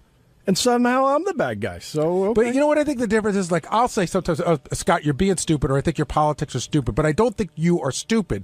You sort of made the blanket statement pursuant to nothing. Look, it's an I think interview. Ronnie is in general stupid. All right, ask me the question again. Rank people around. Do you think here. Ronnie's a bright guy? Yes, everyone here is very bright. But you're not being real. Well, I mean, how else am I supposed to answer? Tell the it? truth. Tell what you feel. I think I did. You pride yourself on answering questions honestly and bluntly. Yeah. And now you're saying that you think Ronnie is a bright guy? Because in that interview, it didn't sound like you thought Ronnie was a very bright guy. I don't think John understands sarcasm. You are a point above him in IQ. Yeah, clearly, I'm missing it. That's the one point. Maybe you're the dummy. Look, do I think he's borderline stupid? Like I said, no. That's a little... Is there anyone here you think is? No. I don't even know if Bobo was. I don't think I've ever met someone borderline stupid besides... retarded So guy. what's borderline stupid? Yeah, because it's not retarded. Define borderline stupid. Just someone who you can't even have a conversation with, who has no sense of reason or I don't know. But that's retarded, what you're talking about. There are stupid people who aren't retarded. Well, show me one of them. Who do you think is here? I think that Sal, in some areas, can be bright, and in some areas, I think Sal lacks common sense. So that's your way of sugarcoating. No, I think I don't think Sal's stupid. I think Sal lacks book smarts, and I think he lacks common sense. On the other hand, I think sometimes he's sort of a little street smart. He's sharp in some other areas, so I don't completely discount him. But sometimes he doesn't think things through. He's brilliant at making some of those calls. That's right. Yeah, Absolutely. I think I said that I think Sal is reasonably intelligent. But so maybe I should say Ronnie doesn't show or sound very intelligent, but he can drive very well. Okay. I mean, like I don't know. I made a comment and he got angry and. But do you see why Ronnie would find that comment insulting? I would say that you'd be stupid for being surprised that he's mad that you called him stupid. No, I mean my point is that everyone here has called me stupid, and Howard has basically said that he's not. Stupid is a strong word, and maybe that's the problem. I shouldn't be saying stupid because I don't think he's stupid. But if we had to take an SAT test, let's say we all had to go in and. My money's not going on him. That's it. So he's not strong academically in your eyes. What do you think? I'm just stating what you said. I'm not sure how I feel right now. What do you think? You're not sure how you feel because you're backpedaling on what you said before. Well, that's really what I meant. I just mean that Ronnie's a great guy. And like he said, he's successful in business. So did you feel bad saying that about Ronnie? Because it heated up pretty quickly between you two. Well, I felt bad that he got so upset. I mean, I thought his skin was a little thicker. That I always think I'm always surprised when anyone here gets upset because of all the. But you get upset. That goes on. I do when it's 5-on-1 sort of thing. That's no, you get if somebody takes a shot at you, it upsets you sometimes. Not really, go ahead. I'm not looking to fight with you. But who do you think here? Have you ever met anybody like that's borderline stupid? Like some of the whack packers? No, because I think it's a funny phrase. Like where would you put Miss Howard Stern? I've never really. I don't speak to a lot of the guests, so I don't really. But my interaction from what they, I think Miss Howard Stern is probably borderline stupid. I think is Beetlejuice officially retarded? Because if not, he's definitely stupid. You really have to ask that question? Well, I don't know. What is there a clinical term? And how do you? I don't know what the clinical term is. But if you ask somebody to spell red 3 times and they spell 3 different ways, I'm going to go with whatever that phrase is. Then he's flat out retarded. Steve in Pennsylvania, you're on the wrap-up show. High pitch Eric seems very stupid. Hello. Hey, Steve. Hey, Steve Carnathan, I'm a big fan. Hey, listen, DePace, you're just a backpedaling asshole, first of all. Shut up. And you're second of all, Ronnie runs his business, and he runs it better than obviously you did. I don't run Ronnie's business. No, Ronnie runs his own. He's a hell of a lot more successful than you are. You're just a typical politician, backpedaling asshole. I'm not a politician. What? Now, Scott, did you think it was fair for Howard to be upset at Ronnie in the way he behaved out in Vegas? Do you think Ronnie's representing the show? I mean, listen, Ronnie's his own guy. If he's going to say that this is Ronnie from the Howard Stern show, I could see Howard's point. But, I mean, it's a Howard TV event. He's saying Howard TV up there. I don't know. I'd be curious to talk to some of the people. Do they think are they getting some part of the Howard Stern show? Or they think it's going to be a big comedy show? Or if they go expecting to hear some guy just yell at them the whole time, well, then they deserve it. Gary, what do you think? Should Howard be upset by this? He said he doesn't want to associate himself with that kind of guy. The thing is, I think that Ronnie's sort of getting mixed signals because Ronnie hasn't really changed too much. He's always sort of been like that. I think that Howard's perception of how he'd like to be received by the audience might be changing a little, which he's totally entitled to, by the way. And so maybe one day he wasn't paying attention. One day he woke up and somebody sent him the tape. It's like, oh my God, that's who's out there representing me. I'm not sure that I'm crazy about that anymore. So you think Howard has changed, not Ronnie? Yeah, to some degree, and I think that's perfectly fine for somebody to change. Just so everyone knows, that is the guy that shows up at all the parties that we have. But if you go to dinner with Ronnie, or if you just hang out with Ronnie, that's not the guy you hang out with. No, because normally that's before that guy comes out. When he gets a little drunk, then suddenly forget about it. All right, Ted, let's take a break. We'll try and get Ronnie down here to refute some of what Scott said, calling him borderline stupid. Ronnie just joined us, and Ronnie, we were talking to Scott about him calling you borderline stupid. And he's backed off of that a little bit, but you went after him pretty hard today. What do you mean by backed off a little bit? What does that mean? Well, he was trying to... Well, Scott, you should speak for yourself. I don't want to put words in your mouth. I already did it once. I can't. I don't know. I think he said that he doesn't think you're book smart, but you drive well. No, that was a joke. I think that, to say you're borderline stupid is certainly an exaggeration. All I was saying is if we were going to Why would you say it at all, then? They asked me the question. Who is rank everyone around here. And I had just got done hearing you do your poem, and I didn't think it sounded very You good. just got done hearing me do my poem. You had just said you had I just I did my poem at the Christmas party. That was the December first one. 15th. Yeah, the first one. The first poem about the winter. It's Yeah, okay. cold. You had just heard that? You just said it on the air, and that What? No, you're getting caught up. What we played was taped about a month ago with DePace as well. So he's saying when he was interviewed, he heard you it was a day or two after he heard you do your poem. Oh, okay. But Scott said, like, if you took the SAT, he doesn't think you do very well.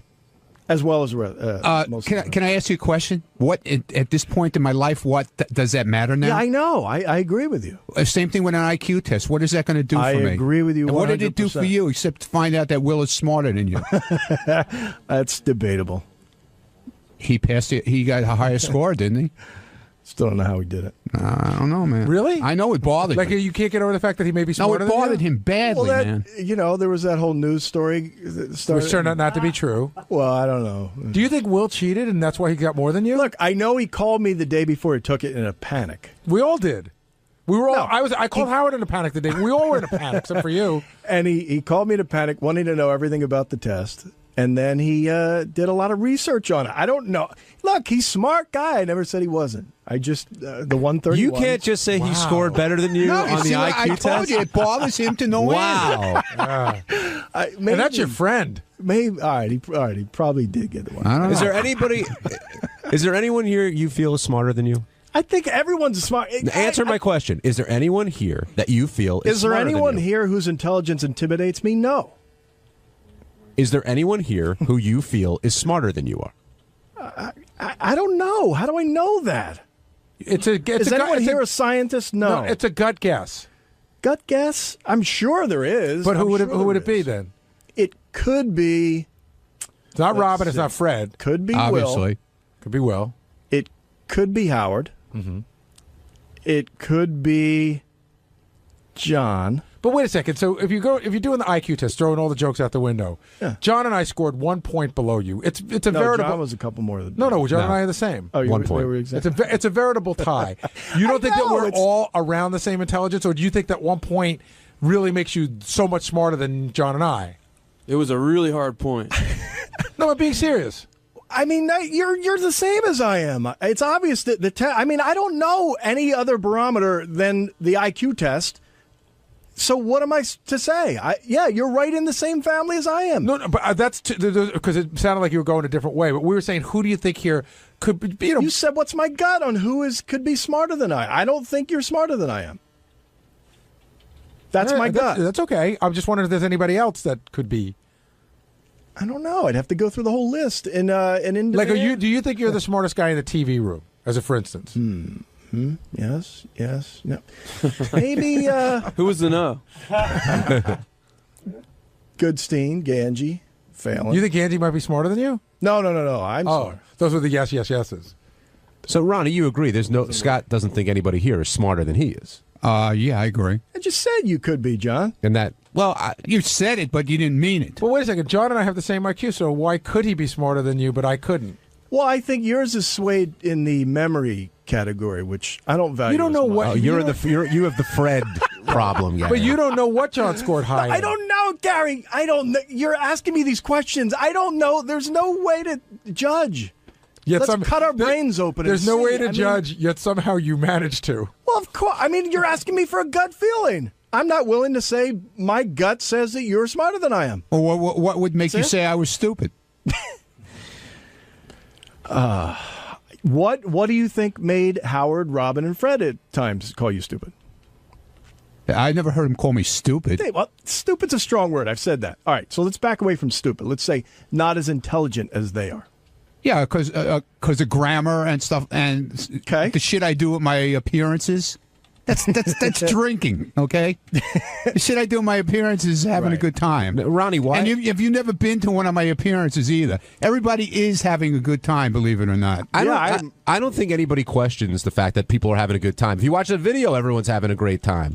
But Howard seemed to say that this Ronnie Mund, he doesn't want to be any part of. He sort of wants to disassociate himself from you because you're representing the show in a way I guess he's not a fan of.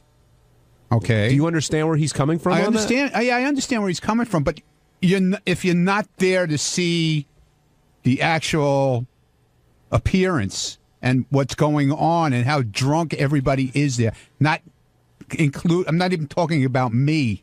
I'm talking about the people that are there. You're in a club with 2,000 people there in this club, and they're all, one is drunker than the other.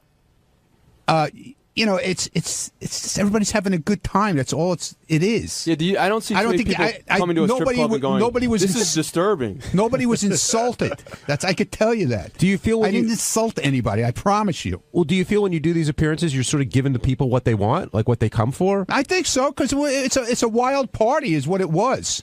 This wasn't a strip club. It was it was Lavo. It's a club. It's a club. One of the biggest clubs in Vegas. Yeah. Gary, when we have parties and Ronnie starts in with his yelling, what do you think of that? I'm amused. You're amused. Yeah, I don't go, oh, there's dumbass Ronnie. I'm amused. I think it's funny. I've known sometimes it goes on a little long. I haven't been to a lot of those. Like the last time I really witnessed Ronnie genuinely out of control for any length of time. It was like 6 or 7 years ago. It was that Valentine's Day party. Yeah. That was like really bad. See, and that's fun. But then that was like he was drunk at 8 o'clock, 9 o'clock, 11 o'clock, and 2 o'clock. When everyone else starts jumping in, like Phelan starts yelling, and it becomes just a shout fest for no reason. I just want to stick a fork in my. No, I get that. But Howard feels that Ronnie's reflecting poorly on him. Like Ronnie is a reflection of his persona and who Howard is. I guess it depends on how he's billed. If he's billed Ronnie from Howard Stern Show, then maybe that could. But if everyone's actually, liking this time I was billed as Ronnie from Howard TV. Right. Yeah, you think Howard TV bears some of the responsibility here, Ronnie? Well, I don't. What, for me yelling? Like, are they encouraging you to do more of that, or are you doing that on your own? No, I think listen, Howard TV loves it.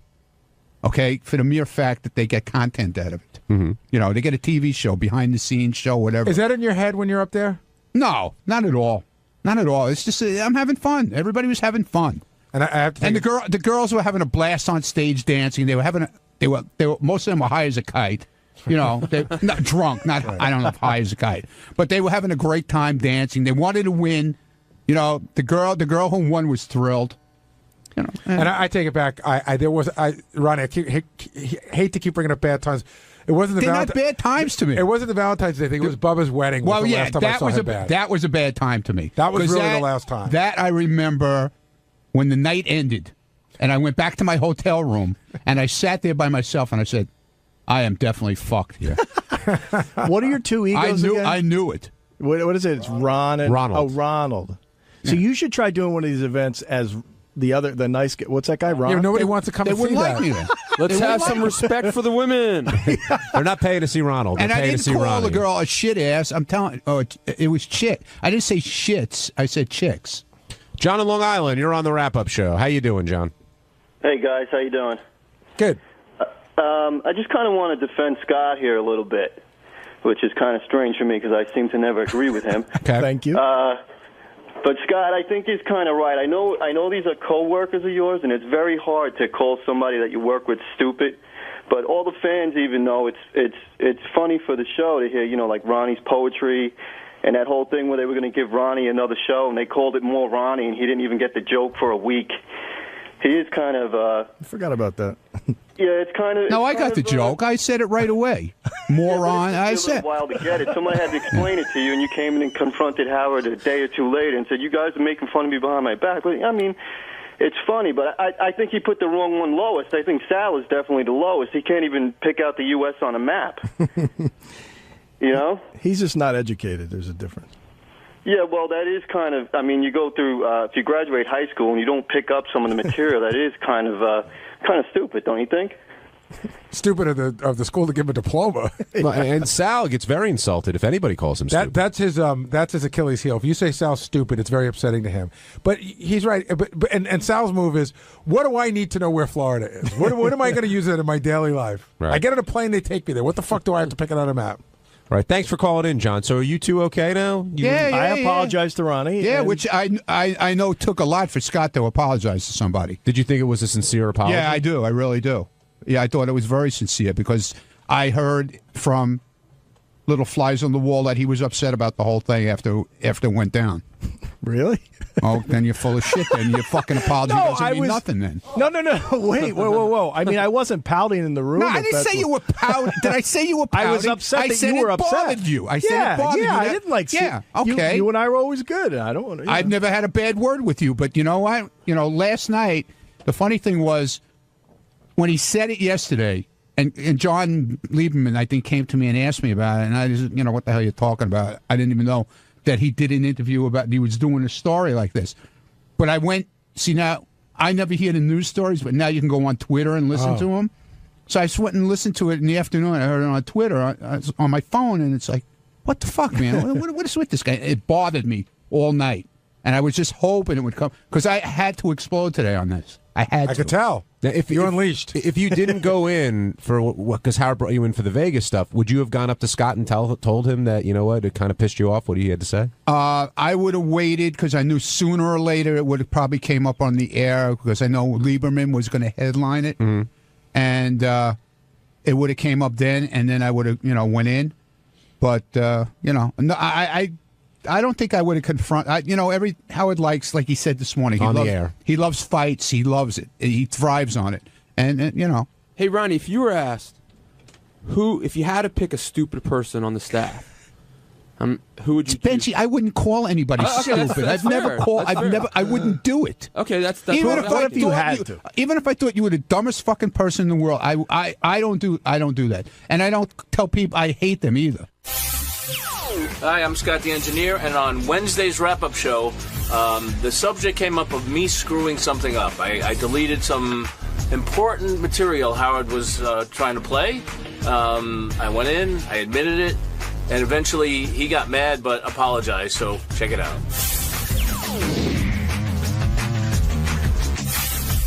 I think we should start with something that happened at the end of the show, which was Scott Salem deleting Howard's page.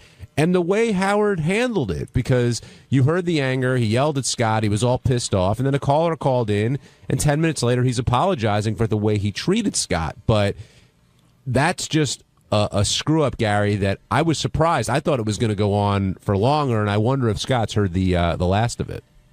It would have gone on for longer 15 years ago. I felt for Scott, and I felt for Howard. First of all, I need to explain to folks that all the pages that we have, the Gary page 1, JD page 2, all that stuff, as the show goes on, we play Howard all these bits, and Howard takes the best of these bits and he pulls them over to, it's called the cart rack, but I call it the on-deck circle. And Howard moves things around. He's like, okay, I'm going to play this and this and this, and this is the order. And so to go back and recreate that is near impossible because I gave him so much stuff this morning, I'm not positive I remember what was on his pages, and I don't always see what he pulls over. So Howard's like, and it's not just for today. If we didn't get to it today, it's waiting for him on Monday, and he constantly recreates that page. So I felt for him that went away. Hey, there goes Tom Green. What's up, man? I felt really bad for him that went away, but I felt really bad for Scott too because it's an honest mistake. Yeah, and Scott said that. He said, I hit the wrong button. I made a mistake. But for it to happen at that point in the show, the way Howard was feeling, it's just not good. It would have been worse if it happened at the beginning of the show because we would have lost. Howard at least got to play a bunch of the stuff that was on there. Right. But it's not good for anybody involved. But when I sit in there, I think of the days when I was under fire like that where I know I fucked up. And there's nothing you can say or do. You fucked up and you just have to sit there and take it, and you just don't know when it's going to end. But aren't you better off just copping to it as Scott did, not pretending there was some weird thing that happened or a glitch? Or it just absolutely. But sometimes that's worse because you're copping to it. And you're like, I know, man, I fucked up. I'm so sorry, and he just doesn't care. What else can you do? You just have, it's like you're getting the shit kicked out of you, and you put your hands over your face and keep taking the punches until it stops. And Scott took it, but the bowling thing came up again. And when Howard starts hitting you with that, you wonder, what subtext is going on. And again, I used to take that all the time. It could be like I would fuck something up, and Howard would bring up an appearance I did a month ago. Oh, well, maybe you weren't at the car show a month ago. Maybe you'd get this shit right. And I was like, and so he grabs whatever weapons he can. Yeah, and then you're thinking, is it on his mind still? And then it starts playing games in your head. Well, Jason and I had this interesting conversation. I guess the reason why I'm so sensitive to the whole Scott thing is because I said to Jason, I remember those days. And Jason said, I said it would really hurt. And he said, well, but after when you went to break, Howard said I was just kidding around. I go, never. And Jason goes, God, as a listener, I just always assumed that you and Howard had this thing. And I go, no, we just sort of moved on. It was sort of unspoken, except sometimes I didn't know whether he was still mad or not. Did you ever get an apology like that? Like Scott got today? That quickly? Yeah, but all more recently. I think so, but I'd say 90% of the time I didn't. 95% of the time I didn't. And I wonder, with Scott and the dates, I know he's doing the block party and the bowling and stuff like that. Does he think twice about doing it, or is Scott just so beaten down he takes it and he moves on because he knows eventually it's going to pass? The second. Yeah, I think so too. Were you impressed by how Scott handled himself in there, Benji? That the more feeling was I felt horrible for him because it's like it's just like I thank God I'm not in a position like that. Something like that could happen. It sounds like it was like just a total mistake, and I understand what Howard's point of view is. Like when you write a term paper and someone erases it. That's right. That's exactly what it's like. It's really all the funny stuff for the day. And in his mind, he said, if I take this, it's like a puzzle. I'll take this and this and this and put it all together. It's going to work. Yeah, and poof, it's gone. Right. So you understand where the anger is coming from. And Scott, that's one of the situations where you made an honest mistake. There's nothing you can do. Are you surprised he turned around and apologized to you so quickly? Yeah, a little surprised. He probably wouldn't have done it if the caller didn't push him into it, but I was a little surprised. I didn't need that. I mean, I would be just equally as pissed off as he was. It's something that I did that shouldn't happen. So after you hit the button and you realize what happens, what's going through your mind? Oh, fuck. Shit. I'm like, God damn it. So I said, I can't just not tell anybody and let it go, and hopefully things won't show up. Scott came to me. I was supposed to tell Howard during the break, and we had like this 45-second break where I was talking to him about a contest, and I just didn't get to it. He found it without you telling him? That's right. Oh, that's even worse. But I did go to Gary right after it happened. I said, listen, I deleted a page by accident. I just want you to know. I didn't just leave Oh, no. Yeah, he fessed up to it, but there's nothing you can do. That was the only thing I could have done. I mean, so, yeah, I felt really bad. It's not something that, I do. What about the bowling comments and the block party comments and the other things that Howard said when he was sort of getting on you? When you get mad and you're in an argument with somebody, you just bring up shit and you throw it around and, whatever. Like, when you're talking to your wife and you call her a cunt whore? Oh, wait a minute. Uh-oh. No, but that's almost what it's like. It's like all bets are off. Yeah. So I would hate to fight with Howard in real life. The bowling and the block party have nothing to do with what I do here. So, I mean, they're associated, but in terms of doing my job here, no, I didn't fuck up because I do those other things.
We have a hit TV show lady here, Chelsea Handler. We're going to bring her in. Oh, one of those hit TV show ladies. That's right.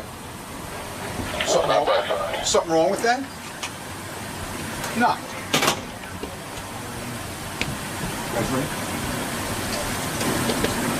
Hi. Good morning, Chelsea. Good morning. Welcome. Thank you. Your big debut. I know. I'm very, very excited. Nervous at all? No. Just curious. I've read this. No. I don't get nervous very often. Should I be? No. Here, right this way, Chelsea. You guys used to be co-workers of sorts. Who, Howard and I? Yeah. When he was on E. Oh, yeah. I wasn't on E when Howard was on E. You guys never crossed paths? No, never. But so what's going on with you? What's new? Well, I'm here. Mm-hmm. I'm in New York. I woke up about 30 minutes ago. That's got to be tough for a West Coast-based person like yourself. It is. It's very tough. I was wondering how he does this job every day. It's something that would not be good for me.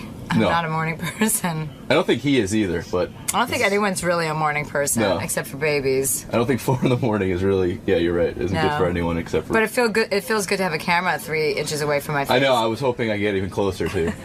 Would you like to go inside me? Yes. Good morning. Good morning. All right, I'll leave you alone, Chelsea. Good luck. Thanks. I watched the first 2 episodes of her TV show, the sitcom. It's actually pretty good. Is it? You know, so the show is based on her books, her life in the 20s when she was sleeping around like a maniac. Those books sold insane numbers. Insane numbers means what? A lot of books. At one point, she had 3 books. They were 1, 2, 3 on New York. You got it, my friend. She's dated 50 Cent for briefly. He did some stuff on her show too. She was in a Twitter feud with Nick Cannon. She said she discovered masturbation in 3rd grade. She's a big drinker. She got a DUI when she was 21, but she's proud. She has Belvedere as one of her sponsors. Her mother was a Mormon. Her father was Jewish. Grew up in New Jersey. The other thing, if you see that, the first line from her book, when she was 7, she walked in on her parents having sex. She saw her mom jumping around naked in a nurse's hat while her father chased her with a bandana around his neck. All right. You know she doesn't play. She plays her older sister on the sitcom too. Another girl plays her. Howard, it's weird because they got a younger, hotter chick to play her, but she's the older sister. I got it. Chelsea Handler is very successful on the E! Network. She is also very successful. Hey, Chelsea. Hi. There you are. Chelsea is very successful also as an author.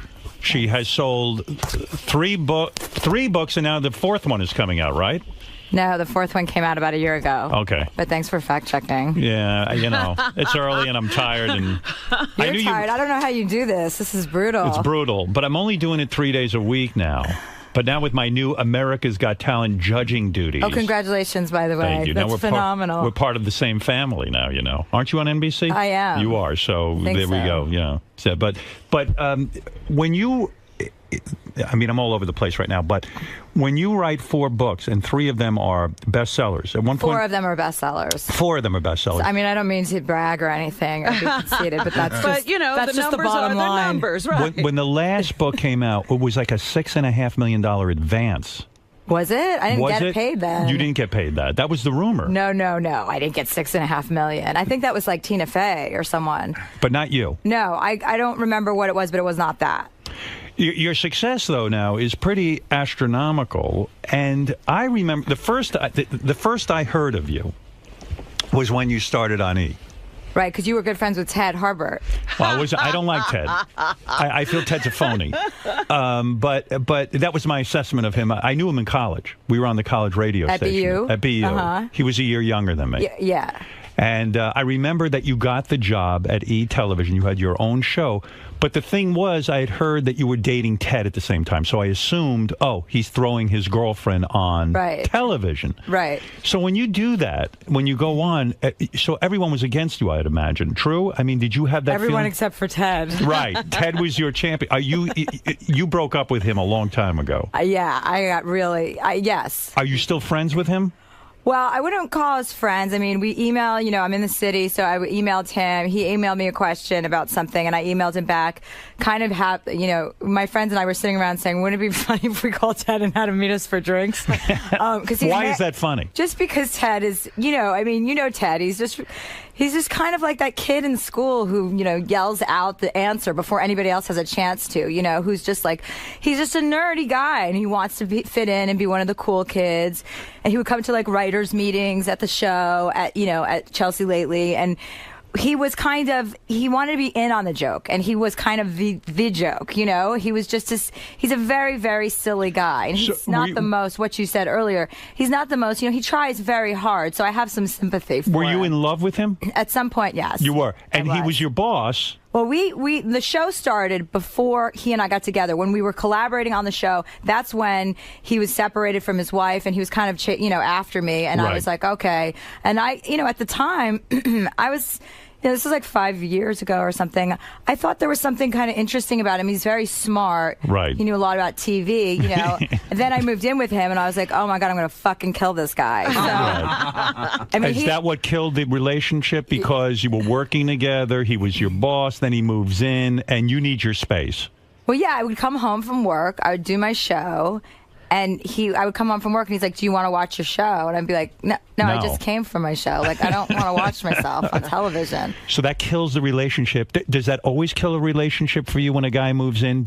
Are you just such an independent, strong woman that you can't live with a guy? I would probably say that that's true. I mean, he's the only man I've ever lived with, and I don't think it's very hard to live with someone. I live with my brother and a lesbian from Dallas right now in Los Angeles. I like people in my house, but I don't necessarily want somebody in my room all the time. So you're one of those people, like people might think you're a loner, but you're actually a people addict. You need someone around all the time. Yeah. But probably. you try to act like you're independent. Yeah, but not a relationship. No, I like relationships. I like short-term relationships mostly, or long-distance relationships under the right circumstances. You know, but I come from a big family, so I like to have everybody around me. I like people to know they're there. If you want to interact, you can walk downstairs, you know, do whatever. Or if you want to go upstairs and be alone, you can do either. I definitely don't like to be alone in a big house. Freedom is a big deal for you then. Is it freedom? I like to fly around, do whatever I want, bring my friend. I always bring a lot of people What is it that with you me. do that you have to do that a guy could hold you back from doing? Masturbate. I masturbate all day long. Do you? No, I don't, actually. Right. I never masturbate, actually. You used to masturbate a lot when you were younger, Yeah, right? I did. Before I knew what I was doing was masturbating. Right. And But that was on a playground, so it was totally legal. And when you masturbated, what did you think about? Would you think about guys you wanted to have sex with or guys you had had sex with? No, I was 8, so I wasn't having sex. No, you were masturbating when you were older. No. I had a thing. I had a thing, like, you know, on the play. When you're a little girl and you discover, like, you're riding on the monkey bars, and then all of a sudden the bell rings, and you're like, I can't go back to class. It's not even about sex. It's just about that sensation. The release. Yes. But as a teenager, you didn't masturbate? No. I kind of always thought masturbating was just like, I don't want to sit around like jerking off. I thought it was a waste of time, and I figure if I'm going to have sex with a guy, I'll have sex with a guy. Were you popular? You're very pretty. Were you popular in high school? Because as a comedian, I would think, you know, it's sort of a fine line. Like, you've got to be a hard ass, you got to be this and that and the other thing, and at the same time, you were the pretty girl. And everyone would say, well, pretty girls can't be funny. Well, I was a little chunky. I wasn't fat or anything, but I definitely wasn't popular. I would go in and out of groups. Like, I would be in like the popular group, and then I would do something and they would all hate me. And then I would go into, like, you know, the less popular girls, and then somehow I would piss them off, and then I'd like just switch schools. But you make it seem like you were out of control. Like you were proud of the fact that you had a DUI when you were 21 years old. Like, I wasn't proud of it. I just wasn't lying about it. Right. You were up front. I'm a big proponent of just say what your shortcomings are and be honest about who you are. As long as you're honest, then nobody can ever say, oh, you fucking lied to me. I'm like, listen, any guy I date, it's like, well, I want to know about your history. It's like, well, it's in the book. You know, I talk about it very openly. It's liberating, isn't it? I think so. Yeah. I don't like liars at all. You are who you are. But sometimes when you admit something in a book, and then someone brings it up, like in an interview, or your friends bring it up, and all of a sudden you oh, shut up. I don't want anyone to know that. I've written things in my books that I go, oh, fuck, why did I write that? Because then it's out there. I guess I was in some sort of la-la land where I thought, no one will ever bring this up to me, you know? Like, it'll all be quiet. I'll never have children one day, this kind of thing. Right. And then it all bites you in the ass, doesn't it? Well, that's why I'm not going to have any children. Right. You know that for a fact. Yeah, I got my tube set on the way here this morning. Perfect. I knew it. You looked a little... You're the perfect girl. Peeking. Where'd you grow up? In Boston? Livingston, New Jersey. Oh, Livingston, New Jersey. And you're growing up, and you're in the in crowd, you're out of the in crowd, but men play an essential role in your life? Are you always the girl with a boyfriend? No, I mean, I have relationships, and then I take nice long breaks in between. Like when Ted and I lived together for 4 years, and I literally woke up one morning and I hadn't been drinking for like 2 weeks because I was getting ready for this Shape cover photo shoot, like with that magazine. And I hadn't been drinking. And so my mind was like, I was almost hallucinating because I drink on a regular basis. And I was. So you had like the DTs? So, no, but I was just so clear headed. You know, when you don't drink for a while, you're just like. Reality looks kind of like, weird. Oh my God, wait, what the hell am I doing? And I literally woke up and I looked at Ted. I'm like, I got to go. I'm like, I'm taking the dog and I'm moving out. I go, this is it. That was the breakup. Yeah, that was it. And he was like, Chelsea, you know, he's like, you haven't been drinking in 2 weeks. You're not thinking clearly. You need to drink. So do you really drink that much? No, I just drink. I don't get drunk very often, but I do drink regularly. Like, What I does don't that drink mean? Monday. Like, I won't drink usually if I'm working on my show, you know, which is almost every week. I don't drink like Monday through Wednesday. And then Thursday and Friday and Saturday I'll drink. And then Sunday I start again, no drinking. What are you drinking vodka? Are you drinking vodka mostly? Do you drink wine or something? Sometimes I have a glass of wine. If I'm just going to dinner and I'm not like going out, I'll just have a glass of wine. And when you're drinking vodka, I mean, are you drinking a couple of drinks a night? Yeah. And do you think there's a problem? No. You don't? You don't think you're an alcoholic? No, I don't have an alcoholic's personality. No. I've never really worried about that. Have you ever been tested for, like I went through For some... AIDS? No, well, that of course. No, I just don't want to know. Do you make these guys wear a rubber when they bang you? I make everybody give me an AIDS test whenever I start a relationship. You do? And yes, I use protection as most of the time. I met you this summer. You were going out with a guy. I guess that's ended. I'm not sure. Yeah, that's over. That's over. You were going out with him. He doesn't wear a rubber when he bangs you? We didn't have sex. We were just seeing each other for 9 months. We just kissed. Is that it? No, come on. When a No, guy... we had protected sex. You did? Yes. But why would you think that we wouldn't? Because you give him the AIDS test. Uh-huh. And then sort of he's clean, I guess, of all diseases, and you are. But I don't want to get pregnant either. Right. So, and I'm not on the pill. And you would never take the pill. No. Because why should you put chemicals in your body? And Well, right. I already drink all the time. I don't need the pill on me. Right. Like, I have enough stuff. So it seems to me there's a weird dichotomy here. You want to be healthy. You want to get in shape for like a magazine cover. But at the same point, you're like, fuck it. I'm going to drink and I don't care about calories and all that other stuff. Do you care about your appearance? Oh, yeah. But here's the thing. I mean, I feel like, when you work really hard, you're allowed license to also play really hard, and I play very responsibly. I'm not running around at these clubs falling down like Paris Hilton. I don't operate like that. Right. I'm at home most of the time, or I'm at my friends' houses, or I'm at a dinner. It's kind of a more civilized. It's not like I'm 25 anymore. I'm 36, so I work out every day. I do Pilates every day, but when I want to drink, I drink. I don't make myself crazy. And when you and I have this dilemma too. When you start to get famous and you're accepted by show business, so to speak, you've got the sitcom now going on, and the TV show is doing well, and the books are doing well, and you're making a lot of money. So people want to be friends with you, like a Jennifer Aniston. I know you're close to her, and there's some other, I don't know who else, like Reese Witherspoon, I've heard you mention with. All of a sudden, do you start to worry, I can't be so honest about them. I can't be honest about show business and the people because you're known for making fun of all these people. There's that weird thing where you start going to all these parties and then you worry about walking in the room and people are going to go like, oh, there's that bitch who made fun of me, Well, that happens. I mean. Do you get yelled at? No one yells at me. I think, no. I mean, that would be really funny, though.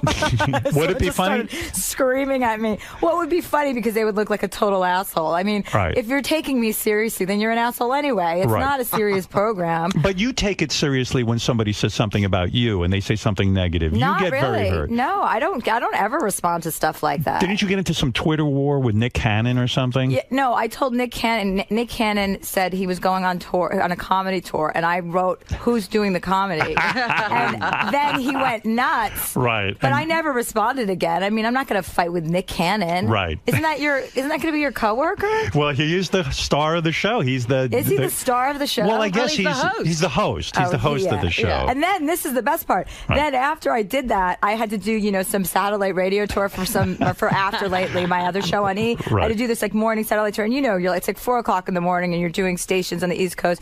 You're totally out of it. I wasn't even paying attention. I was like on my BlackBerry, and all of a sudden I'm on his Nick Cannon's show, and he's like, "Well, what do you think of Nick Cannon?" I'm like, "I don't know. Who's Nick Cannon?" And he's like, "I'm Nick Cannon." He's like, "You went off on me on Twitter," and I said, "Actually, I didn't. I just made one comment, and then you went nuts." And I go, "And now you're an asshole because you look like you're fighting with someone who's not even fighting with you." But why is he not a funny guy? Like you said, well, who's going to do the comedy? I mean, I think that's a great line, but you probably don't even know his comedy, right? Well, I don't, and that's also a good point. That's relevant. But anyone who's married to Mariah Carey, I'm pretty sure doesn't have a great sense of humor. I mean, let's be honest. I mean, she's ridiculous. I mean, what is she? What is her game plan? Well, what do you mean? What is her game plan? I mean, what kind of person operates like that? Does she? I mean, she thinks she's worse than like Elizabeth Taylor. She thinks she's like. I mean, she's just so ridiculous with her body. Like, you see her one day and she's like 50 pounds like heavier or light. I mean, what is she doing? I don't even understand like what hemisphere people like that operate in. There's nothing real about her and her Hello Kitty, whatever. Do you find that you're meeting more and more people like that? Are you getting more and more dragged out of reality now that you're in that Hollywood life? And I'm sure that you're at a lot of really cool parties and meeting a lot of very, very famous people. In a way, don't you sort of lose that street cred? Yeah, or being grounded in a sense. Do you feel like that when you hang out with famous people that you lose your street cred? No, because I'm so warped and so damaged that I don't think anything could make me healthy ever and get me. You're never going to feel like you fit in? I don't. I think if the Queen of England knighted me, I still wouldn't feel like I fit in. I don't know what would. You feel like that. You felt like that your whole life, that you just do not fit in. Yeah. Do you feel that way? I feel like I fit in pretty much wherever I go. I mean, I've definitely, not because I have this huge ego. I honestly really don't take any of it very seriously. I think a lot of these people are ridiculous, and those people I would never befriend or pretend to. I'm not a fake person, and if I don't like someone, it's very clear to everyone in the room that I don't, and I have no problem, telling someone that I'd rather not be speaking to them or just walking away mid-sentence. Are you a stand-up comedian? Is that how you started? Yeah. So when you're growing up in New Jersey, was your dream always to be a stand-up comedian? No, that was like my worst nightmare. What did you want to be? I think I just wanted like people to hear what I had to say. Like I thought my opinion was very valuable at a very young age. And because I'm the youngest of 6, you just have to scream and yell to get heard. So that was definitely a part of the. Were you a loudmouth? Yeah, I mean. And you would mouth off about everything. Did you ever go up on a stage and do stand-up for a career? Yeah. Was that your start? Yeah, that's how I started, yeah. And you'd go up and you'd do your thing and you'd talk. Were you good at it? I got good at it. I mean, yeah, in the beginning I had an easier time. I think if it had been more difficult in the beginning, I would have probably given up more easily.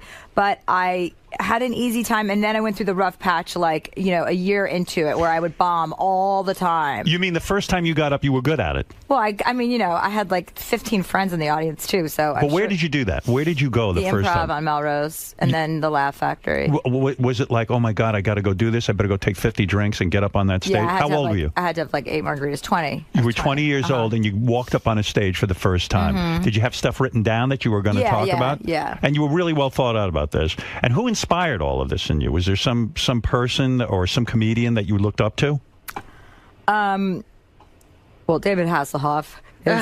He's funny. Is a hero of mine. So you laid down on a stage and started eating hamburgers drunkenly? In an orange bathing suit. Right. No, I didn't want to do stand-up. It was just kind of like what else to do? I was auditioning and I was reading these people's lines. You go into auditions and everyone's skinnier and prettier, and I'm like, I'm Jewish, and I'm never gonna be like a supermodel type girl, and I just didn't even have any interest in that. I just thought I wanted something where I could express my opinions and my point of view without anyone kind of editing me. What do you mean you're Jewish? Your father's Jewish, not your mother. Yeah, I was raised Jewish. I was bat mitzvah. You were bat mitzvah and all that stuff. Yeah. And what do you mean you were auditioning? You were going out and trying to get on TV act? shows? Yeah, to be an actress. Yeah, to go. And I was a terrible auditioner. I mean, I couldn't even. I mean, that situation was way more uncomfortable than going on stage, where you could just do what you wanted, and then if you don't get laughs, you act like that was on purpose. Did you begin to lose faith in yourself because you'd go out and audition for TV shows or commercials or whatever the hell? And did you begin to say, maybe I'm not a performer? Yeah, all the time. I was like, oh my God, what if because I was waiting tables for 6 or 7 years. And where? oh my God, everywhere. The place called Roasty, Shy of Venice, everywhere in LA. And I got fired from every job I ever had. Why? Because you didn't listen to authority? Because I would go off on people. Like if I didn't like if someone the customers and my managers. Right. Like my manager was this cokehead, and he would just run it, and it was like this luncheon place. It wasn't even appropriate to be doing cocaine at that time of day. And he was just in front of the help. Yeah, and he'd be running around. He was like this Italian guy. He was like, he was clearly jacked to the gills.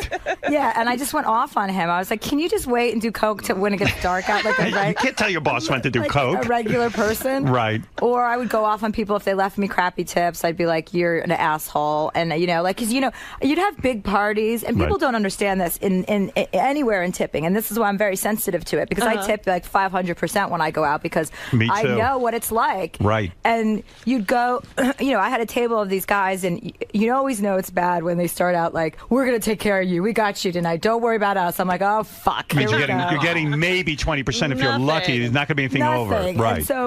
And so we had these guys, and I was at this restaurant, Shy of Venice, in Venice, California, and he said, and this guy said that, and it was like an $800 bill. It ended up being like a bar tab. I worked in the bar, and it was a bar. It was a really nice restaurant bar, and so you have to pay taxes on that, especially when they pay with a credit card. You have to pay. People don't know that the waitress has to pay like 8% of that. So if you're not even tipping me 8%, I'm basically paying for you to go out to dinner. Wow. And so I didn't know that. Yes. So you have to pay a portion of your sales that are not in cash. Right. So the guys, he got money. I saw him collecting money from his whole group.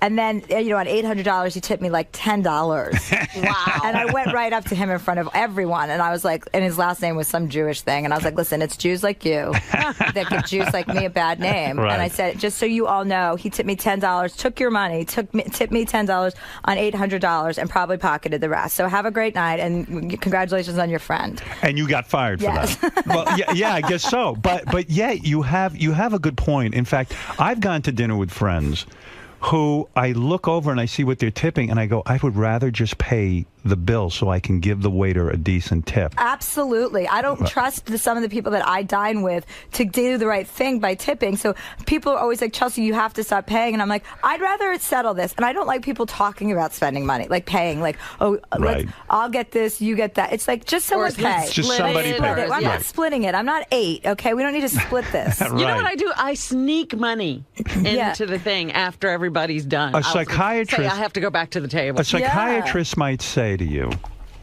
that the reason you have to leave a 50 or 60% tip is that you need to be loved.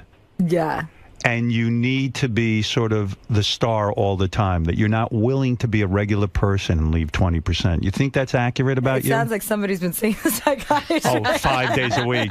Do you think that's accurate about you, too? No, of course, there's some element of that. Of course, you want people to, it's kind of like buying people's, I like to lay down the groundwork for a place. This is very true. If I'm going to go back there, I want them to know, to always give me a good table, to treat me well, and that they're going to get a good tip. Yeah, but what about your friends? You're paying for all of them all the time. Well, I make more money than most of my friends, so it's just normal that I should pay. But you're the star. Yeah, right. No, that's absolutely true. Yes, it makes you kind of the center of attention, but that's not, after a while, you kind of are the center of attention just by way of, we're all friends. I have a huge group of friends, and everyone has independent relationships without me. But yes, there is a definite, like, we go on vacation. It's like, you get the plane, you pay for I do that all because I like also to be the one that makes the call if I don't want to do something. Was being famous really important to you? Yes. It was. Honestly, it was. If you hadn't been a success, would that have been very shameful for you with your family? Were they giving you pressure and saying, what the fuck are you doing with your life with all this performing? Maybe it's time, that you've got... running around. Right. Yeah, seriously. Would that have been just the biggest shame to you? Well, it would have been shameful to me. My family's pretty cool. They're very supportive of everything I do, and they always have been. I have lots of brothers and sisters, so we kind of have I spent the whole day with them yesterday at my sister's house in Randolph, and I have, we have a good family, but it was more important to me than anything, I think, because a lot of high school and, I spent a lot of times I was getting, bullied, not in a terrible way, like physical violence, but, emotionally. It's hard to be a girl in high school. And, I gave it out too. I wasn't mature. I wasn't wise. I gave it out too, but I got a lot of it. But coming home and saying fuck you to all those people who bullied you is probably the greatest thing about becoming successful and famous, isn't it? It's your motivation, definitely. For me, it was my impetus to become. I was like, wait till these bitches see what I'm going to do. I'm going to get a TV show, and then I'm going to have famous friends, and then you're going to see me, and then you get it. And that the exact thing that you're discussing happened to me. I was performing at the Prudential Center in Newark like a year ago, and this girl, Allison Ubaldi, who was like the queen of Livingston High School, was backstage in my VIP room, where people get meet and greet, and sucking up to you. Yeah, and I saw her, and I was like, I remember you. You tortured me throughout high school, but by that time, you don't care about you don't care about it anymore. It's not like I sit around thinking about Allison Ubaldi. Like, has 2 8-year-old twins and a fat Jewish husband. So I was like, well, great. Look. But when it happens, it's wonderful because I remember a similar situation. There was a guy in high school who just would not be nice to me or my mother. We were in a carpool together. Or your mother. Or my mother. That's worse. He was just so fucking rude. And then one day I ran into him and he came up to me and he goes, you and I have so much in common. You have 3 kids. I have 3 kids. We should hang out. And I was like, you got to fucking be kidding me. You were a scumbag. But it somehow loses its allure.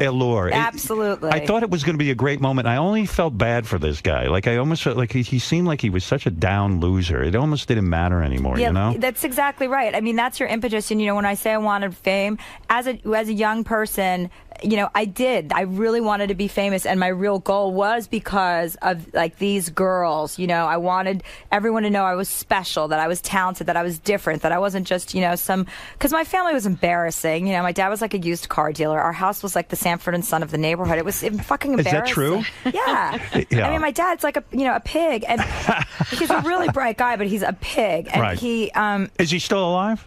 Yeah, I just was with him yesterday, watching him drool all over himself. Your parents are still married? My mom died like 5 years ago, but my dad killed her. So he. That'd be good for your sitcom. Right. That'd be good for comedy. Right? Yeah. So no, but I wanted fame. But once you get a little taste of fame and what it brings you, it's almost. I don't know if you feel this way, but I feel like. Like a little goes a long way because I have the perfect thing. I'm not in the tabloids. I don't get my photograph taken a lot. People are. I think most of the press think I'm like one of them. Right. So I have kind of the best of both worlds because I do pretty much whatever I want. I don't get followed on vacation. I don't get pictures. Why is that though? Why are you not, in a sense, more famous? Well, I mean, you're selling all these books. Your TV show is highly rated. And yet you're somehow flying under the radar. I don't know, but it's pretty kind of fantastic when you think about it because it works in both ways. Like I get to go to great restaurants and get tables and get reservations where I need to, or the clubs I want to go to if I want to. Like the other night this weekend we had a great. But it's you, and they treat you well wherever you go. But I don't have paparazzi following me, so I'm like. God, it's a really good thing. Like, you want to be kind of, I think under the radar is a little bit cooler to be. I do too, but I also think when you're hanging, but I think there's ways to be under the radar, and a lot of people who you see in the tabloids every week go out of their way. You think they don't, but they do. They go out of their way. You can stay out of that stuff. Well, like people like Jen Aniston and Reese Witherspoon are not trying to get photographed. They honestly get followed. But people like the Kardashians or, Denise Richards when she's standing in her high heels on a bikini at a pool, in a bikini at a pool. And you're like, I mean, really? Is that a candid shot? No way. Yeah. That somebody got of you? Do you love reading the tabloids as much as I do? I love to. it. Why? Because why not? Because I used to, but every day at work, it's like, oh God, like they're also because it's all made up. It's all the same. And it's all made up. I mean, I've read stories about myself that couldn't be further from the truth. So once you realize that it's all fake and just a story, and Brad and Angelina are like, who? Jennifer doesn't want to get back with Brad. Big surprise. Yeah, they're still talking. But look how weird it gets too. I mean, you became friends with Jennifer Aniston, and I think you felt an emotional involvement with her, where you would go up on stage and say what you're feeling, and you'd go out there and say, what, Angelina Jolie is an asshole, whatever the hell you'd say. But by the way, but Jennifer then comes down on you and says, "Don't do that." First of all, that's all horseshit. That's all horseshit. First of all, I was talking about Angelina Jolie ever since she made out with her brother. Right. So I've been making fun of her, and I've been doing that on my set, my act for like a couple of years. By the time. I had just gone to Cabo with Jen, and so when I came back, they made it sound like Jen all of a sudden divulged all this. To this day, Jen and I have never even discussed what happened with Brad. It's just not even like on her radar. Jen has a great ass. I'll tell you why. How I came to know this. I was at I was doing a benefit. And I forget what it was, but it was the one for Paul McCartney. He was there, and right. it was David Lynch. David Lynch Foundation, Yeah. And I see a girl. I was with my wife. We were hanging out, and we were standing up. We're listening to some music, and I see, like 5 rows ahead of me, someone's ass. And I don't know. I'm not pervy like that, but I'm looking, and I go, oh my God, this is like the greatest ass I've ever seen on a woman. She's got a pretty amazing body. It was her ass. Yeah, she's got a nice ass. I don't think anyone would debate that. I don't think of her like that. I mean, Really? I don't see her as very sexual, and yet in person there was a whole thing going on there between me and her ass. She's got a great body. Yeah, I mean... Where's it at with you, though, with guys? Because I'm thinking you're intimidating to men. I'm sure a lot of men really don't like me. Because you're opinionated, you got to be able to hold your own with you. You've got a lot of really, great ideas. Are you sarcastic and pithy like that in a relationship? Yeah, I mean, I'm like what I am. I mean, I'm like this all the time, but I love men. I really do. Like, I really love being with a man, and I'm not a cheater. Like, I don't like dating. If I'm dating somebody, even if it was like, 50 Cent. You dated 50 Cent? Yeah, you did. Yeah, I did. You had sex with him? Yeah. How was that? He seems like a stud, 50 Cent. He's actually a lot different than you would think. He's very sweet. Right. He's really sweet. He's got this great big smile, and his energy's just like he's like a big black teddy bear. Right. You just kind of want to like jump on him. And I never, I wasn't really, Was he the first black guy you ever were with? No. I've been with black guys in high school and stuff. No, I've always had a little thing for black guys. I don't know really what it is. I think it runs in my family, but my dad likes black women too. You inherited. Yeah, I inherited the gene. You say your dad likes black guys too. It's an atavistic gene that I've inherited. So 50 Cent gets in bed, you're not intimidated because he's a great rap guy, the myth with the big cock and the whole thing. The shootings, the whatever. You can handle all that. I mean, I thought it was kind of amusing that I would even be with 50 Cent. I thought it was funny. It is funny. It was. Will you fuck a guy just because it's funny? This is going to be a great joke. No, honestly, I've considered having sex because I've been with my girls. I was like, wouldn't it be funny if I just had sex with him? But answer it honestly. Is it more exciting to be with a famous guy than a just sort of a businessman or something? Because even maybe the way your mind works is like, wow, I've got a good story here for a book. Like, not that you would give every gory detail, but there is something exciting in it, right? In the idea of you hooking up with a famous rap guy. With a famous rap guy. Or any famous guy. Well, no, I mean, I don't like, first of all, I really try to avoid ever dating another celebrity because I just feel like that world is, look at everyone. Everyone's such a mess, Right. That world is just not real, and it's very hard to maintain a relationship when you marry. When you marry, or you get involved with another celebrity, and you're away, everyone's away. It's fun for a little hookup, but it's not going to ever be anything serious. But I definitely didn't have sex with 50 Cent for attention, no. Was 50 Cent a one-nighter? No, we dated for like a couple months, and then we had a falling out. What was your falling out? I think you two have so much in common. Yeah, what do you? Did you call him 50 or 50? No, I called him. Sometimes I called him 25. Right. And sometimes I called him Curtis. I think that's his name. Curtis. Oh, if you're a girlfriend, you get to call him Curtis. I'm not going to call him Fitty. Right. Come on. I'm a Jewish woman. Like, this is ridiculous. And when you go over his house, there's a lot of black people there, right? And you're the only white girl sometimes. Yeah, he was renting a house in Hollywood, and I live in Los Angeles, and so he was renting a house. He was doing an album, so he has like a whole little coterie of, well, probably that's not the right word, but whatever. His driver and gang. No, but he's very clean cut. I don't know if he was lying to me, but he doesn't do drugs. He doesn't even drink alcohol. Wow. He doesn't smoke pot. He doesn't do anything that I like, and so I was. Do you like weed? Yeah, I smoke weed. Yeah. I don't smoke it a lot, but if it's available, I smoke. Do you have medical marijuana? I don't have a license for it myself, but I have people give it to me. Right. The chocolate stuff. You love it. Which is very strong. So Right. I try. I can't really do that. But And you don't get paranoid when you smoke? No. You're okay. You get paranoid. Yeah, I can't handle it. I can't handle a lot. You're a mess. I can't handle leaving the house. What about alcohol? I think I'm stopping drinking, but I've been drinking. I started drinking when I was 40, and I've been drinking ever since. And what do you drink? I just drink wine or sometimes vodka. But I'm thinking of stopping. Well, you're really like calorie conscious, right? Yeah, well, you and Beth, aren't you guys kind of like? But Beth drinks. She could care less about the calories. Oh, okay. She's a freak. She can eat and drink and nothing happens But why to her. are you thinking of stopping? What's the deal? That's a whole nother Probably just long... because it's one more thing for you to think about and obsess about. Yeah, and then I don't know. I mean, it's a long explanation, and it'll take away from you, and this is about you. Well, so, the thing is, when you're thinking about drinking like that, their drinking is a problem. Yeah. Well, a lot of I people, like it a little too much. Does your personality change when you have a cocktail? No. I mean, I get happier. Yeah, but that's great. Yeah, and I relax a little more. Right, that's the point. Yeah, and So- I've cut it down to like 1 or 2 drinks. That's it. Right. Yeah, actually, I suck cock when I drink. Okay. All right, I don't want to talk about it. So you're. Where were we? 50 Cent. We're talking about 50 Cent. Right. So, okay, so he doesn't drink, he doesn't smoke pot, he didn't do anything. So I thought that was refreshing. I was like, Right. oh, that's fun, because and so we hung Did out. you still do all that stuff around him, or did you Well, try I always to stick drink. with Yeah, him? I mean, I don't really like. I smoke pot once in a while, but yeah, I'd smoke pot around him. He just never wanted to. I mean, there's always someone around me who's got pot, so it's not hard to come by. When you're going out with a 50 Cent, are you always aware of race? Are you always aware that he's black and you're white? Well, yes. It's constantly. Well, I mean, how could I not be aware? What am you I? look at him and you see that. Yeah, Right. it's like what? I mean, you're black. Do you get off on the black and white thing? Is there something No. cool about it that you're a blonde girl? You're so It's light like the skinned. opposite. Yeah, is there something sort of incredibly erotic about that? Well, black guys are pretty, like, very, very masculine, and I Right. really like that. That's the No, aspect you that could I never like. go out with me then. And I like guys that are, in charge. And you know what? Does it enter into the sex? Does he ever say No, you the white? sex was okay. I mean, it was just normal. It was fine. It wasn't Right. like mind blowing. I've had much better sex with other people, but it was good. I Who mean, was your best sex with? Not Ted, please. no, I mean, come on. no, Come on, not Ted. I don't know.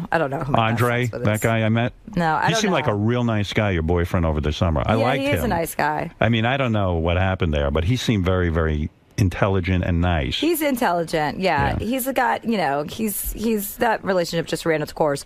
But on whose part, his or yours? well, I think it was mine. You got bored? No, I didn't get bored. I just, Maybe he was too mature for you. No, he's not too mature. We just, I can't really speak about him because he's actually the only person I've ever dated who asked me, please not, because he's like, you have an advantage that I don't, where you're in the media and you're constantly on TV.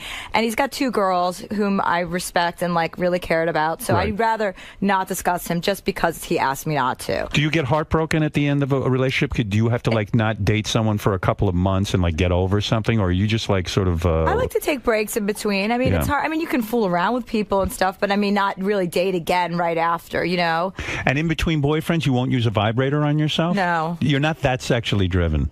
No, I mean, I'm into sex. When I'm seeing someone, I want to have sex with them all the time. But when I'm not, I don't like get horny. I'm not like I have girlfriends who are like, I'm so horny, and I'm Right. like, what?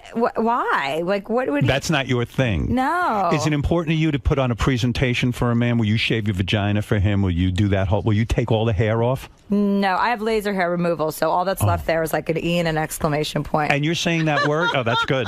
Are you saying that works, hair removal? Because it really doesn't. It grows back. I mean, it does. Why doesn't did it? you do? Did you do hair removal on your asshole? Not on my Because asshole. your asshole really is the biggest It's surprise. my part. asshole is so disgusting. I can't imagine letting anyone back there to remove the hair from it. I mean, there were tufts of hair back there, honest to God, and dingleberries and everything. I just don't even want to talk about My that. asshole is so disgusting. That's a great beginning of my a God. sentence. Did you remove hair? Did you have any hair in your asshole? You're I don't think so. No, No, but you men removed do. the vagina hair. Did you Well, do your I did my underarms? underarms. I did like my, just my bikini area, but there's still something there. I mean, I just I like clean, like hairless on women. I don't like a lot of hair. I'm blonde, mostly on my arms and stuff, so I don't really have to worry about it. My legs are kind of blonde, so. But will you ever go to a strip club with a guy? I mean, I have. I mean, it's kind of seems like something girls do to just impress men, doesn't it? Would you ever get it on with another girl for a guy? I've had sexual experiences with women and men at the same time. You have? Like a threesome, yeah. No kidding. Yeah. You like it? Yeah, I do actually. Well, I did. I What haven't did done you that do in to a the long women? time. Did you? No, I didn't really do anything. They You kind of didn't just do did stuff to me. Oh, you didn't go down on them. No, but it can be kind of sexy if you really, really are like if you really trust a guy, or the opposite, where you do not care about him at all. Then it's a good Right. situation.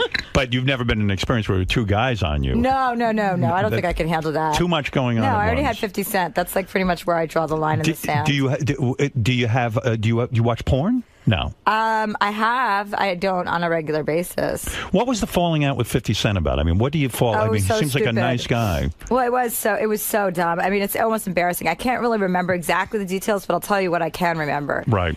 I think one of his ex-girlfriends was coming on my show. Okay. And she's one of those singers. I can't remember her name. Do you know who that is? Like, Oh, I know. It's. Well, I talked to him about this. Is it that she's really hot, really hot? Like, yes, I asked him about her.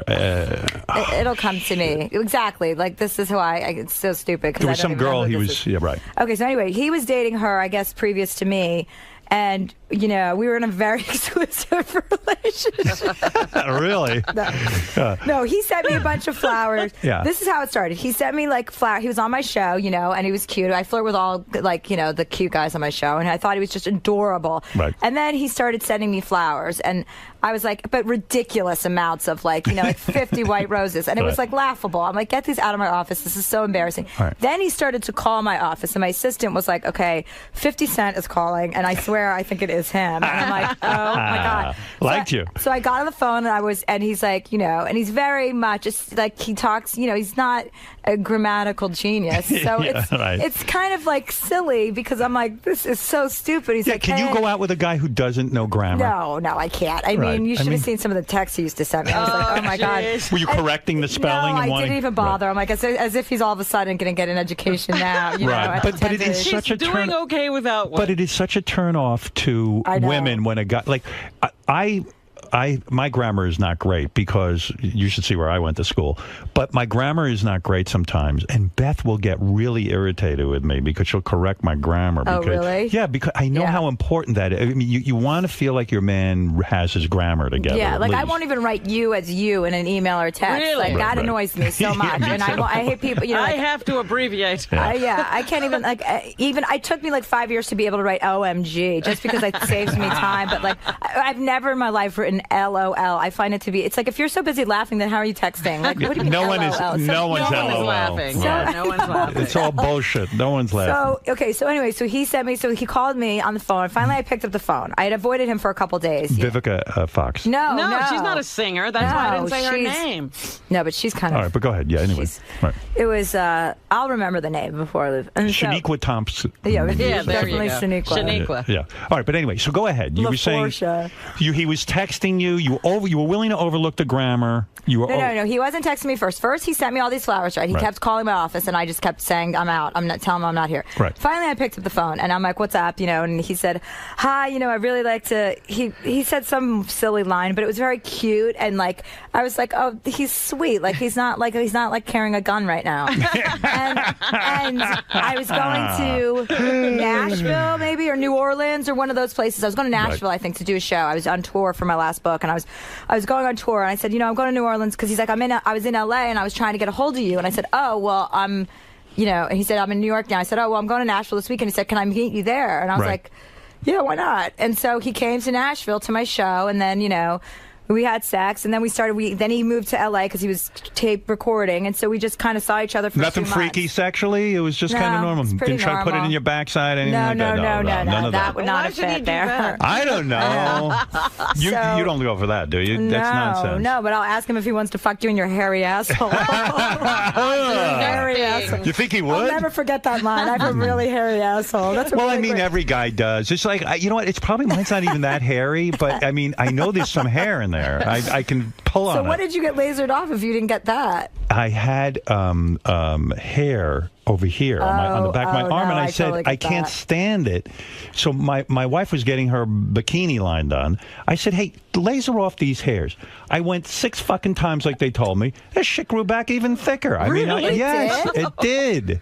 Yes. Really? Yes, it Mine does. doesn't grow back. I mean, I go like once a year for a touch-up, but I did this like 8 years ago. That's very strange that it grew back. Yeah, oh, yeah, it grew right back. All of it? Yeah, it looks like a gorilla back there now. Oh, that's too bad. It's not even a lot of hair. Yeah. It's very little. Huh. But I don't like it. Okay. Yeah, I don't want to blame you. That's not a great place to have hair. And then I finally just said, you know what? I'm a guy. So what if I have fucking hair there? What about your back? Do you have hair on your back? No. Oh, well, then don't worry about it. That's not. Thank that's God. the worst. Is that gross for a woman to see? Kind of gross. Yeah. Should a guy shave that off? I don't know about shaving it, but you gotta put it somewhere. Like you What gotta do you take do with it. that? I don't know. Redistribute it somewhere else on your body. That Put you it on need your head. Yeah, maybe. Isn't it terrible when a guy has no hair on his head and he's got it all on his back? Yeah. Ugh, God. It's the worst. Hairy shoulders are the worst. You think you're ever going to get married? No. Oh, so you never got to the Okay, so 50 Cent. 50 Yeah, Cent. right. Sorry, this is we digress. So. Yeah. Okay, let me think. So we went out, we dated. fucked, you we had this. sex, and my friends all loved him. Like my friends fell in love with him because they were just like, this guy is like this huge like gangster guy who's like the sweetest. Who are your friends? Just a bunch of people that I've collected over the years. This is not the Jennifer Aniston, Reese Witherspoon. These are just regular No, folks. but they loved that I was dating him. They're like, Chelsea, come on. And I'm like, I mean, they were both just laughing really hard at it. I mean, everybody was. But Do I you don't like really, rap music? I mean, I did for that period of time. Right. I You got kinda- into it? I kind of do. Yeah, right. I like rap music if it's really good. You know, Right, I right. like Eminem. Obviously, he's pretty talented. He's good, yeah. So we dated for a couple of months, and this is the best part. He was going to come with my family because I was going to Anguilla to go to Christmas vacation. Right. And I go every year with somewhere with my family. I was going to actually bring him because he had met my family at one of my shows in Newark. He would come with me to a lot of shows, like, you know, he'd come and meet me at a lot of places. And so we went to Anguilla. Or no, right before Anguilla, this girl, Ciara, that's her name. Ciara. Okay, yes. Okay. She was coming on the show, and he called me to tell me something about her. You know, she still calls him all the time, and she's still, like, in love with him or something. And I was, like, at my job, and I'm like, I go, Curtis, honestly, like, this is like 8th grade shit. Yeah, who cares? I go, I don't, what is this? Why are you telling me this? I go, this girl's coming on my show tomorrow. Now I have to look at her and think that your guys have, like, some weird thing going on or had going on or whatever. Right. And it was just so juvenile that I was like, I'm at my work. You know, I work my ass off. I work all the time on a million different things. And even though it's not, like, important work, I'm working hard. You know, I'm doing shit. Yeah, no, it's exhausting. So I was, and he was like, I'm going to, you know, I want you to hear this conversation. Never. Well, no, he was insulted by what you said. Oh, yeah. Whatever I said, when I told my friends what I said, they're like, you will never hear from this is like a proud black man who you just basically tore apart and like put to shame. And we were going to Anguilla, like he had his ticket, he was coming. Wow. I was going with my family, and I kept saying to my friends, I'm like, I wonder if he's going to just show up. And they're like, no, Chelsea, he's not going to show up. He's never going to speak to you again. You totally insulted him. Like, and I don't remember the term I used, but it was like equivalent to saying you're a street person. Like, you don't. Did you say you're ghetto or I said something? Something like that. Something yeah, like I that. said you have no business even talking to someone like me, and it was very mean. What I So said. you'll never, Yeah. there'll never be a reconciliation. We'll never see you as Mrs. Cent. But he, no, I mean, he never came. I mean, obviously, he never showed up to Anguilla, which was actually better because he couldn't swim. So I didn't understand why he was coming in the first place. But no, he said nice things about me, and I have nice things to say about him because I do think he's a really nice guy, and I think he's smart in a certain way. You know, he's just like was obviously not going to be a long-term relationship. I thought you were going to leave the talk show. You were kind of making rumblings. Was that a negotiating ploy, or were you really kind of done with it? Like, I've read things from you where you say, you know what, I think I'm done with that show. It was a part of my life, but it's a lot of work, and I don't even know that it turns me on anymore. Is that true? Well, I bet. You want something deeper. I wanted something that was a little bit more intelligent because I was kind of feeling, and I was also still dating Andre, so that was like, there was an element of him, like, come to New York, spend more time in New York, and I was like, okay, how do I get, you know, and I wanted, you know, being around him, I was just starting to, like, kind of doubt the stuff I was doing, and, you know, What do you mean doubt the stuff you were just like doing? I wanted to do something a bit more mindful, maybe like a more of like a hipper, younger 60 Minutes or something cool. Not that so was much like, celebrity-driven, Yeah. goofing around about pop culture. Yeah, and then you know, I kind of, once we broke up, I kind of like snapped into it. I'm like, I can make the show kind of what I want. I already have like this loyal audience that tunes in for me every night. Why shake that up? I mean, I'm the only female. You got a good thing. I've got a great thing going, and a friend of mine. And they'll go with you where you go. Right. You know? Or no, stay where you are. No, You no, got a I good meant thing. Not go, but if she go wants and- to go in a different direction, you she could do can it there. That. Right. Yeah. And that's what was pointed out to me by a friend of mine, David Janellari. I don't know if you know him. He runs No. MTV. And he. I'm too secluded to know him. You don't go I don't go anywhere. But he was saying, he's like, you have such an advantage. You're in such a great position of, like, strength right now. You're the only female that has a successful late night show. It's cool, it's hip, and Yes. everybody wants to be a part of it. Why would you ever go and start something new that may or may not work? And E is supportive of you, Yeah. and you have that. Are you spreading yourself too thin now? You have the sitcom. It's the sitcom just start. You write the sitcom? No. I have this show. I have Chelsea Lately. I have After Lately, which Jennifer, actually, Reese was on last night. Jennifer's on the next weekend. That's Sunday nights at 11. on Okay. E! It's really funny. That show is hilarious. So why did you take on an additional show? Well, because I didn't have to be in it, and it's a whole set of writers, and they just wanted to do it based on my book. So I Okay. decided to play my sister just because I could throw in, and we come in and we punch it up on Friday. And the sitcom. What's the schedule though on the sitcom? I mean, that's a lot of work, isn't it? I tape my show Chelsea Lately Monday through Wednesday. I double up on Wednesdays. Then I shoot After Lately on Thursdays, and then I shoot Are You There Chelsea on Fridays. So it's just a different show every day. So it's not that. It's just going to work every day at a different place. So you don't have to be there all week on set. No, I come in and just do my lines and get out. I'm not a big preparer. I like to do things. When you off say the cuff. do your lines and get out, do you have some sort of photographic memory? Do you just walk in and you know? I mean, there's a lot of No. lines in a sitcom. No, I literally just paraphrase. I don't even say what's on the page. I You mean, I'm the kinda most know- frustrating actor to work with. But yeah, isn't that hard for the person that you're in a scene with because they have Yes. to know where you're ending, don't they? I mean, that was explained to me on my movie. I went in and started ad-libbing. They said, no, you don't understand. There's other actors and they're waiting for their cue. I go, what? Oh, really? Can't we just roll this and see what Are you happens? talking about Mary McCormick? Every actor, they all yelled at me. Yeah. You're friends with I'm Mary. really good friends with Mary. Right. I love Mary. She's the best. No, that's the only reason why I do, because we punch, I'm an executive producer, obviously, so they run everything by me. I do the editing and stuff, but, the sitcom world can be a very cheesy landscape, and I was very hesitant to even go into it because that's just not what I'm about. Right. And so, the show, I thought, I can add it by, playing my sister, giving myself a role that no one else would ever give me, some, blonde, conservative Christian with, Right.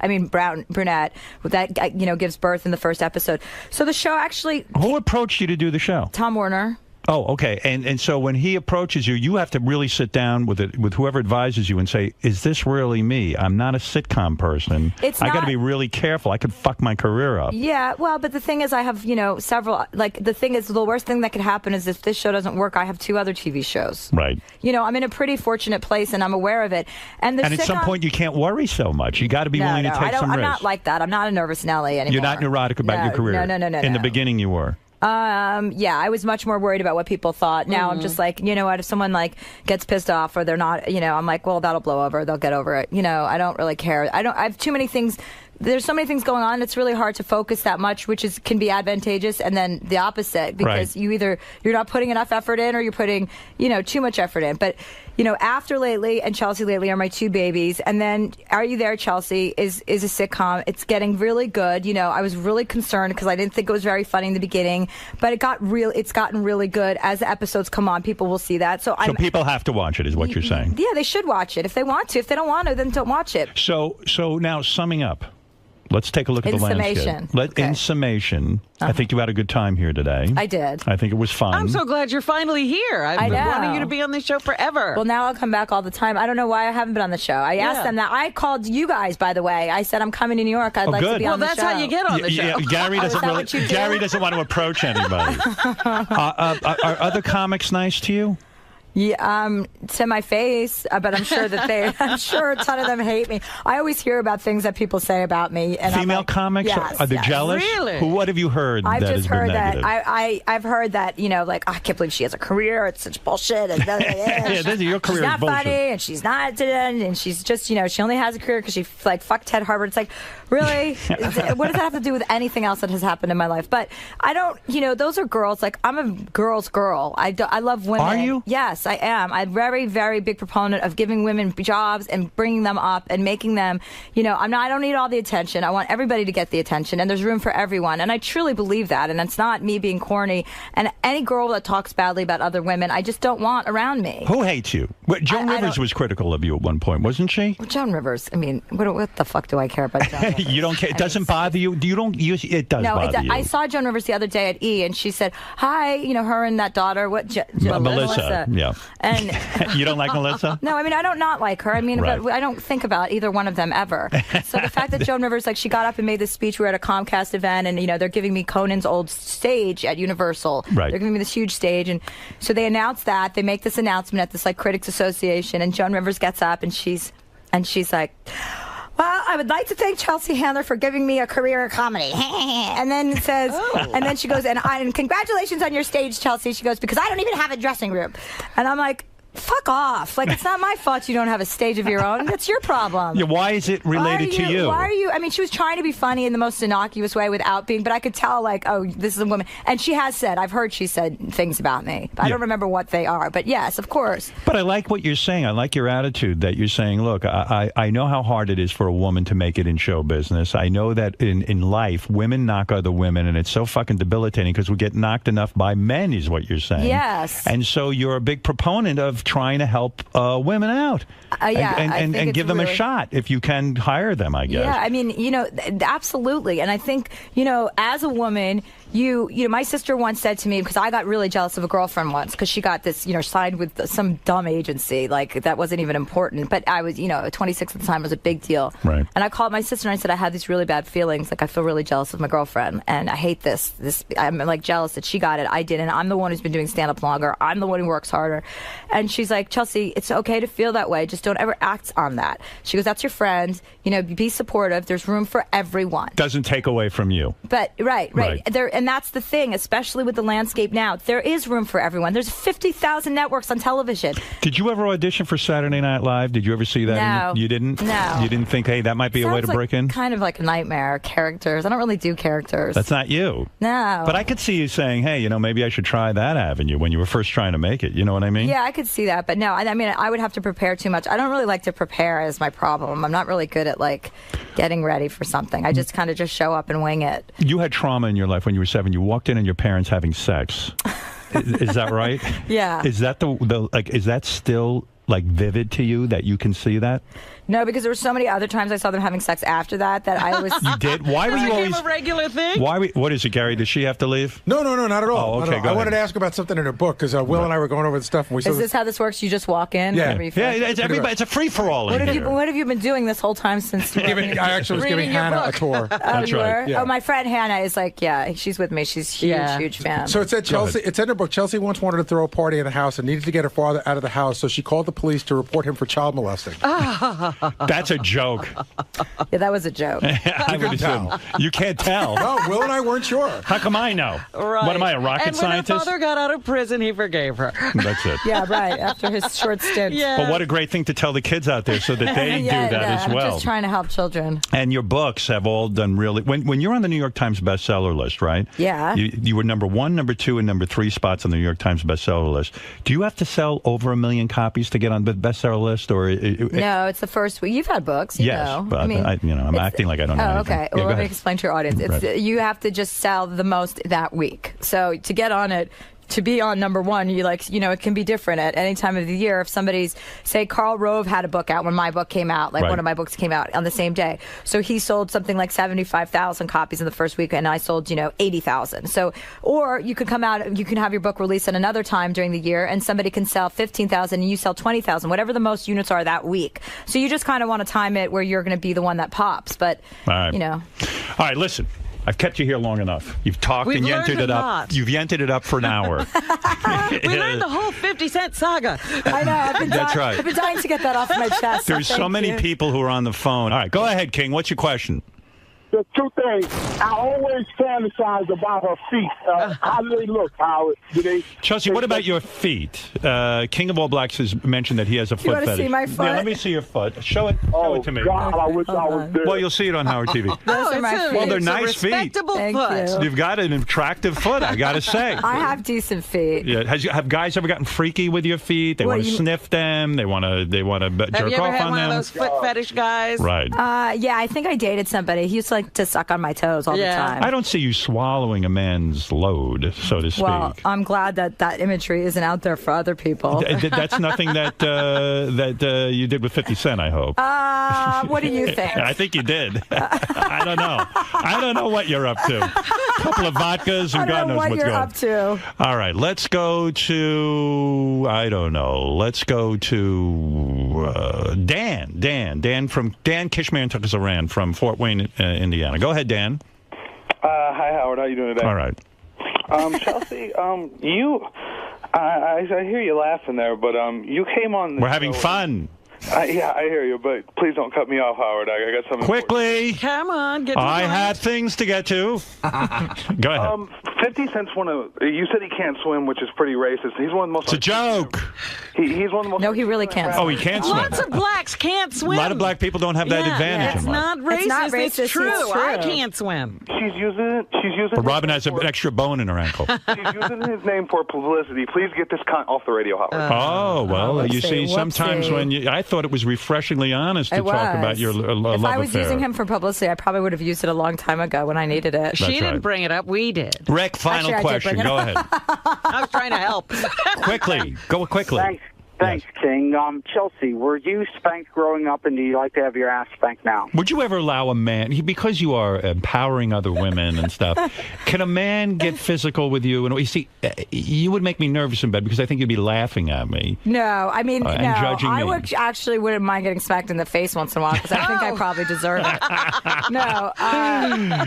50 yes, Cent I never was- disciplined you? I don't think No. so. Has a man ever attempted to do that role playing where he puts you over his knee and says, No. No. That's stupid. I mean, a little rough sex is one thing, but that, like, putting me To over your knee. actually say, okay, is you've been really- a bad girl. Yeah, you're a and- bad girl, Chelsea. Rough sex okay if I'm in bed with you? I have you bent over on all fours. I can maybe smack you in the ass a couple of times. Yeah, that's fine. That's okay. Yeah, and you're not that's going to say, fine. hey, stop it. This is No, if I'm demeaning. into the guy, I mean, if it's someone like if it's a one night stand, that's a little weird. But if Right. it's someone you're into and you've had sex with plenty of times, What about yeah. this choking thing? I'm afraid of that. I'm afraid I'd kill Just somebody. choking? Some guys choke the woman until she almost passes Oh no, out. I've never had You that. don't want that. Do you like your hair pulled at all? A little bit, maybe. Sometimes depends. Yeah, Right. it depends. Like if you've got a buzz going, which sometimes you're in the mood to do some stuff like that. But nothing. I'm kind of a little bit more conservative than probably a lot from what I hear. What's going on? Ever take ecstasy? Yeah. You dig it? Oh yeah, I love ecstasy. Who No doesn't kidding. love ecstasy? And what, you get very touchy-feely during that? I like to dance. It's the only time I can dance because I'm a really bad dancer. So if you see me dancing, I'm probably on it. If I'm your boyfriend and I give you ecstasy and we take ecstasy together, Yeah. what is it going to be? Like anything freaky going on? Are you going No. to dance around the room naked No, for I'm me? just it just puts me in a really, really good, affectionate mood. I'm really happy and I'm really just like. Will you get physical with other girls when you're on ecstasy? Like, in other words, I just want to touch you and feel you and all that kind of thing? No, I'm kind of over that stage. Like I did that a little bit growing up when I first did ecstasy. Yeah. But like if I was going to do it now, no, I don't think I would be like that. I'm into men. I'm a man. I like men. Okay, I get you. I do too. I mean, we're not on the air what did you anymore, are we? say? Okay. What are you doing? I thought the mic was off. I didn't know. My whole persona is gone now. What is this, Gary? Hold on, let me get in the mic. What is this? This is Nick Cannon twittering about Chelsea on our show today. right now. You stirred up Nick. Buddy. Here we go again. I hear Chelsea Handler is out there talking shit about my wife again. She's lucky I'm trying to live right now. Jesus, my cup runneth over. Nick had he has no ability to fight right now. I happened to... Oh, he's in the hospital, right? He just got out. Oh my God, that's terrible. Although he says, I think Chelsea Handler is still bitter that she got blasted on my radio show. It's okay. I still love you. So he does love you. And he says when miserable people see happiness, they must attack it. That's what it is. You know what? It seems like I'm going to have to bring you on America's Got Talent to make up with some Nick publicly. peacemaking to be done here. I want him to get healthy because I think he's a very good host of America's Got Talent. What's wrong with him? Why is he in the Kidney hospital? failure. Kidney failure. This From guy works. what? He I don't works know. so many jobs. And He's got to support his little kitty cat. That's right. Well, you're not interested in making up with him, are you? I don't know. I mean, I don't want anything bad to happen to him, but I don't really care. Well, I think you're terrific, and I will watch your show. Thank you. And take that, Allison Ubaldi. That's right. She's so happy her name's being mentioned right now. She's probably like, everyone, turn on Stern. That girl you used to pick on famous. is on the show now, and you're not. That's that. And the only thing left for you to do is put out a hit song, so get to work on that. All right. Did you enjoy that, Hannah? It was so funny. It really was. Chelsea, may I talk to you for a second Sure, about the interview? sure. I'll keep my. Can you follow me? Yeah, where are you going? I'm going to the dressing room. Right here. I need to get my. Right here. Oh, it's right over here. Sorry, it's right behind my. Sorry, thanks. Got you all yes, turned around. Yes.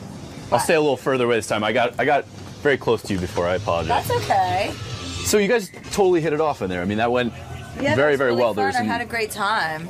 I think you're inherently a good guest for Howard because you really are blatantly honest. You really don't care about most things that guests shy away from on this show. No, I don't. Now, you also talked about you've achieved this perfect level of fame where you're under the radar, but you can still do all the cool things that you've always wanted to do. Yeah. Are you worried that this new network show might catapult you into the next level? No, I don't think so. I don't think TV stars are the same as film stars. It's just you'll still have those abilities too. Yeah, I'm pretty good at like laying low. That is pretty perfect though, because you don't have the Jen Aniston things that you talked about. You don't have the paparazzi. You don't have. No, I don't have that at all. Nobody knows where I live. I don't think. You don't want to give that up. And the last thing I was going to ask you about, as a host of your own talk show, what do you think makes Howard so special and such a great interviewer? You know what? He doesn't look at any notes. He's just talking and having a conversation. So I think it's always better to have a conversation and actually ask the questions that you're interested in knowing the answers to, because if you're interested in that, there's probably a lot of other people out there that are wondering the same thing. That's always my logic when I'm interviewing somebody anyway. So it was really fun. I had a great time. I like interviews like that where you can just sit around and talk. Not over-prepared like you mentioned. Yeah, absolutely. Cool. Well, good job today. Thank you. Hope to see you again soon. Okay, thanks.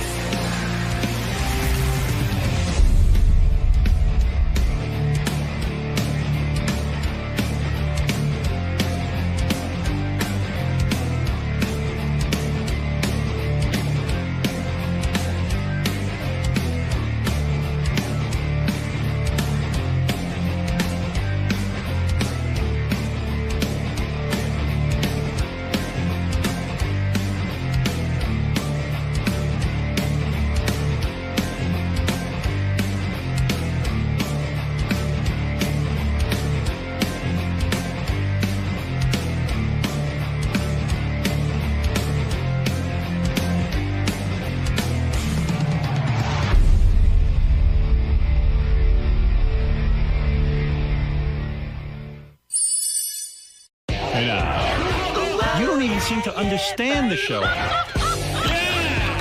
You just ruin everything. You got to be funny in here. I can't wait for you guys to see this on Howard TV. Daily shows, classics, and exclusive behind-the-scenes access. Well, that's going to be on Howard TV. The funniest, sexiest, most star-studded network on TV is Howard TV On Demand.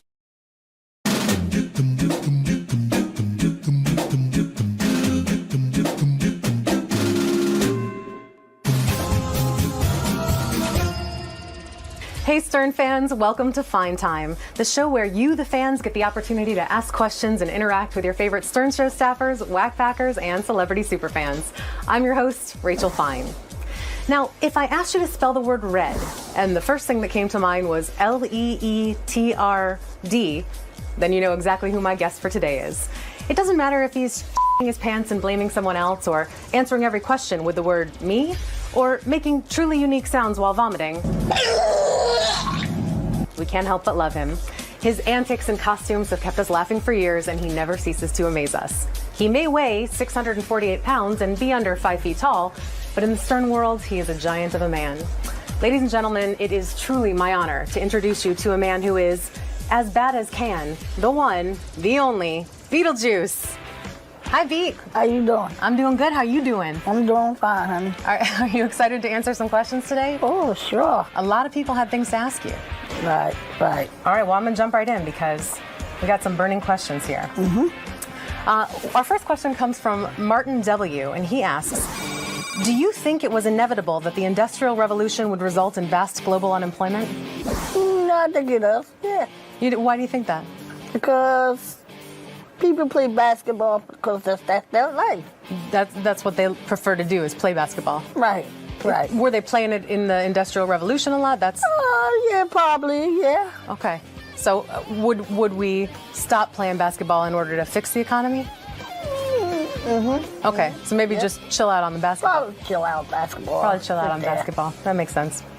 Question 2 comes from Andrea F. Andrea asks, Beetlejuice, how old are you? I'm 24. 24, okay. I thought you were 46. No, 46. I'm like 80 years old. No, you're 80? You're 80 already. Wow. Next question comes from Rupert F. and he asks, do you still speak Italian? Well, I speak a little bit Italian, but a little bit. Say something for us in Italian. Well, I couldn't spell it unless I did. That's a good point. Can you tell us about the Industrial Revolution in Italian? Well, it's Italian, but there's a lot of people that's Italian, but, a lot of people does, but they don't speak much, but they speak once in a while. Do you just speak Italian or you speak other languages too? Well, they speak 2 different languages. You do? Sometimes, but not every time. What other language? Well, some people do, some people don't, Well, that's a good point. Some people do and some people don't.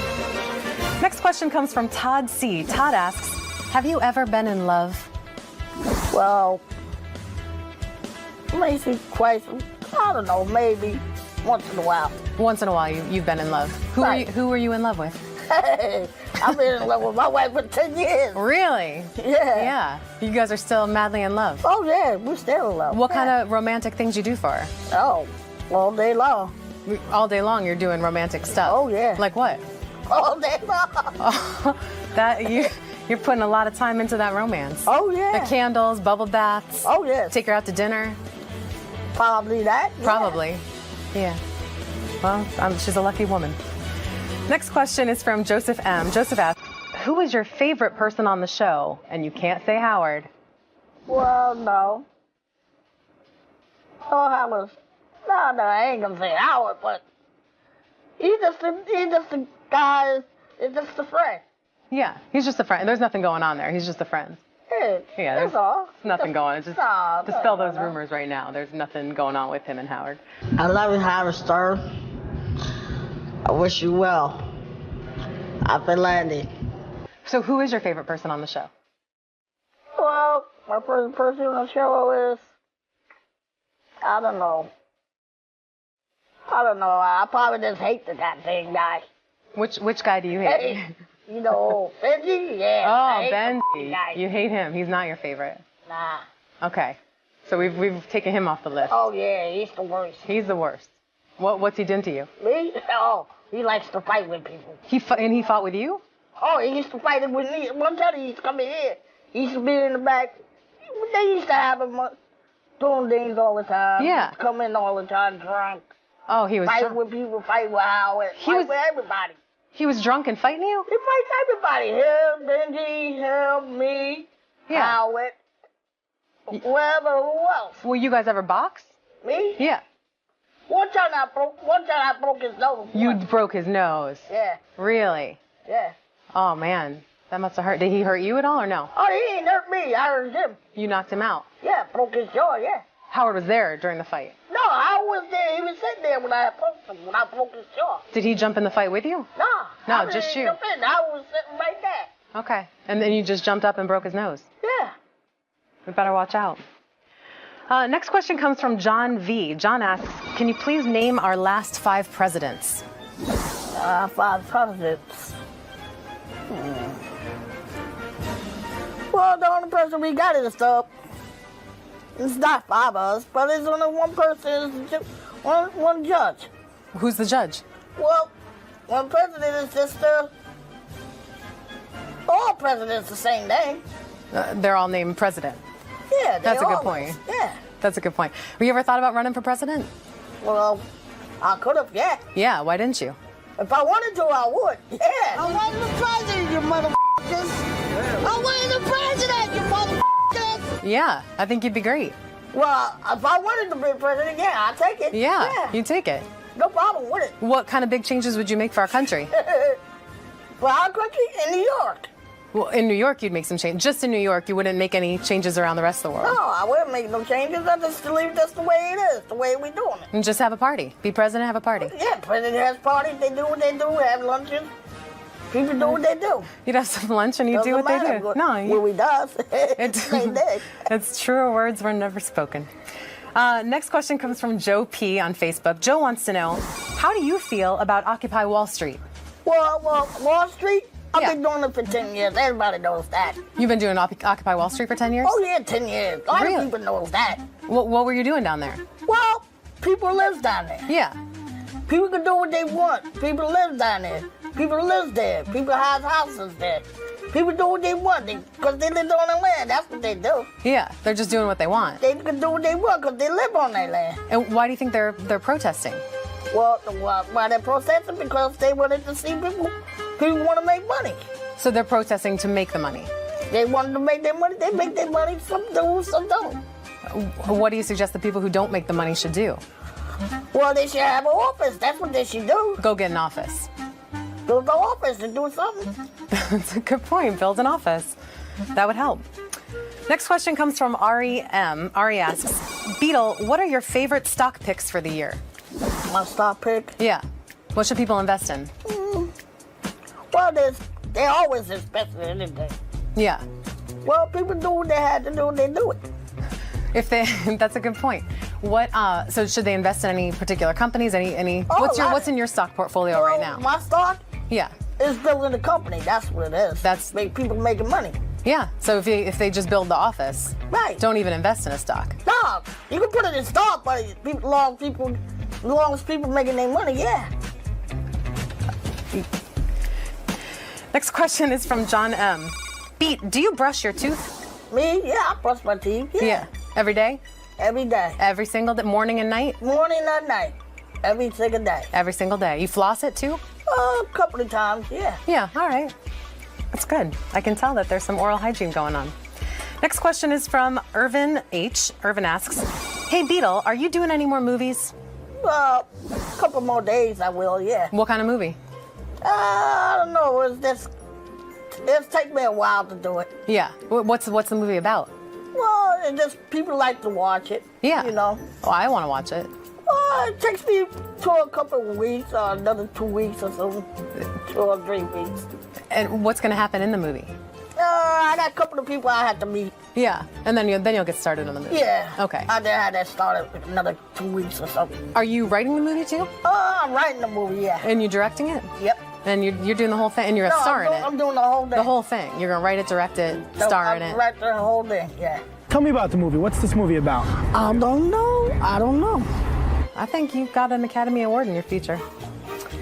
Another question from Chad F. Chad asks, Beetle, can you spell red? Spell red? Yeah. Red is like a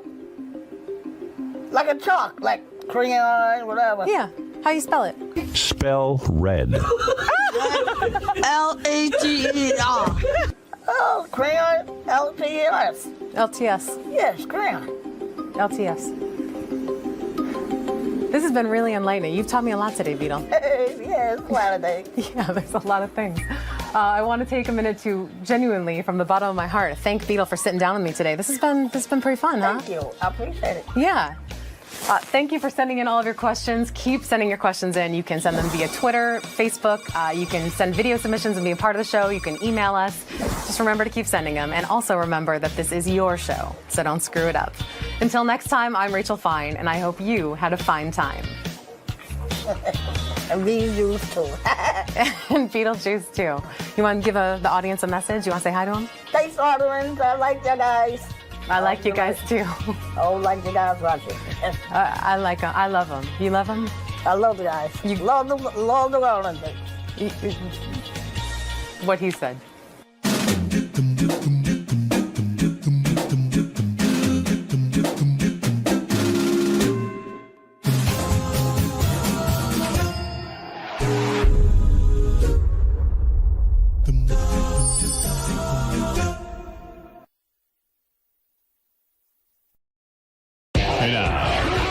You don't even seem to understand the show.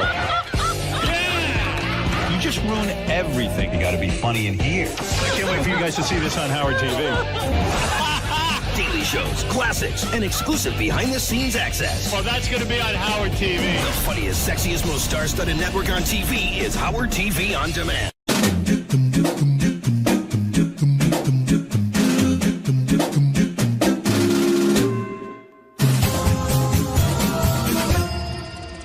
Hey Stern fans, welcome to Fine Time, the show where you, the fans, get the opportunity to ask questions and interact with your favorite Stern Show staffers, whack packers, and celebrity superfans. I'm your host, Rachel Fine. Now, if I asked you to spell the word red, and the first thing that came to mind was Leetrd, then you know exactly who my guest for today is. It doesn't matter if he's shitting his pants and blaming someone else, or answering every question with the word me, or making truly unique sounds while vomiting. We can't help but love him. His antics and costumes have kept us laughing for years, and he never ceases to amaze us. He may weigh 648 pounds and be under 5 feet tall, but in the Stern world, he is a giant of a man. Ladies and gentlemen, it is truly my honor to introduce you to a man who is as bad as can, the one, the only, Beetlejuice. Hi, Beat. How you doing? I'm doing good. How you doing? I'm doing fine, honey. Are you excited to answer some questions today? Oh, sure. A lot of people have things to ask you. Right. All right, well, I'm going to jump right in because we got some burning questions here. Our first question comes from Martin W., and he asks, do you think it was inevitable that the Industrial Revolution would result in vast global unemployment? No, I think it is, yeah. Why do you think that?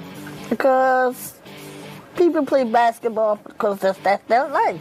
That's what they prefer to do, is play basketball. Right. Were they playing it in the Industrial Revolution a lot? Yeah, probably, yeah. Okay. So would we stop playing basketball in order to fix the economy? Okay, so maybe just chill out on the basketball. Probably chill out on basketball. Basketball. That makes sense.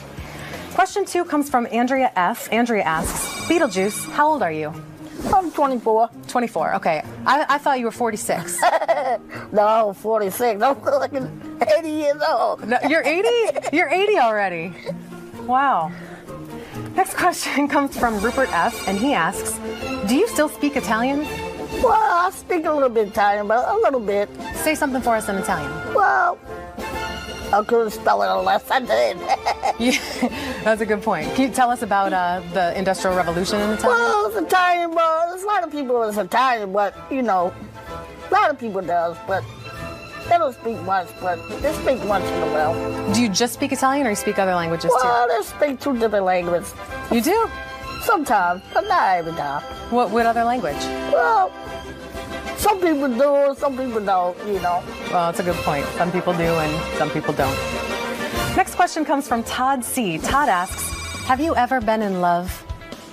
Well, maybe quite, I don't know, maybe once in a while. Once in a while you've been in love. Who were you in love with? Hey, I've been in love with my wife for 10 years. Really? Yeah. You guys are still madly in love? Oh, yeah, we're still in love. What kind of romantic things you do for her? Oh, all day long. All day long you're doing romantic stuff? Oh, yeah. Like what? All day long. Oh, you're putting a lot of time into that romance. Oh, yeah. The candles, bubble baths. Oh, yeah. Take her out to dinner. Probably that. Yeah. Probably. Yeah. Well, she's a lucky woman. Next question is from Joseph M. Joseph asks, who is your favorite person on the show? And you can't say Howard. Well, no. Oh, Howard. No, I ain't gonna say Howard, but he's just a guy, he's just a friend. Yeah, he's just a friend. There's nothing going on there. He's just a friend. Yeah, that's all. There's nothing going on. It's just dispel those rumors right now. There's nothing going on with him and Howard. I love you, Howard Stern. I wish you well. Happy landing. So who is your favorite person on the show? Well, my favorite person on the show is, I don't know.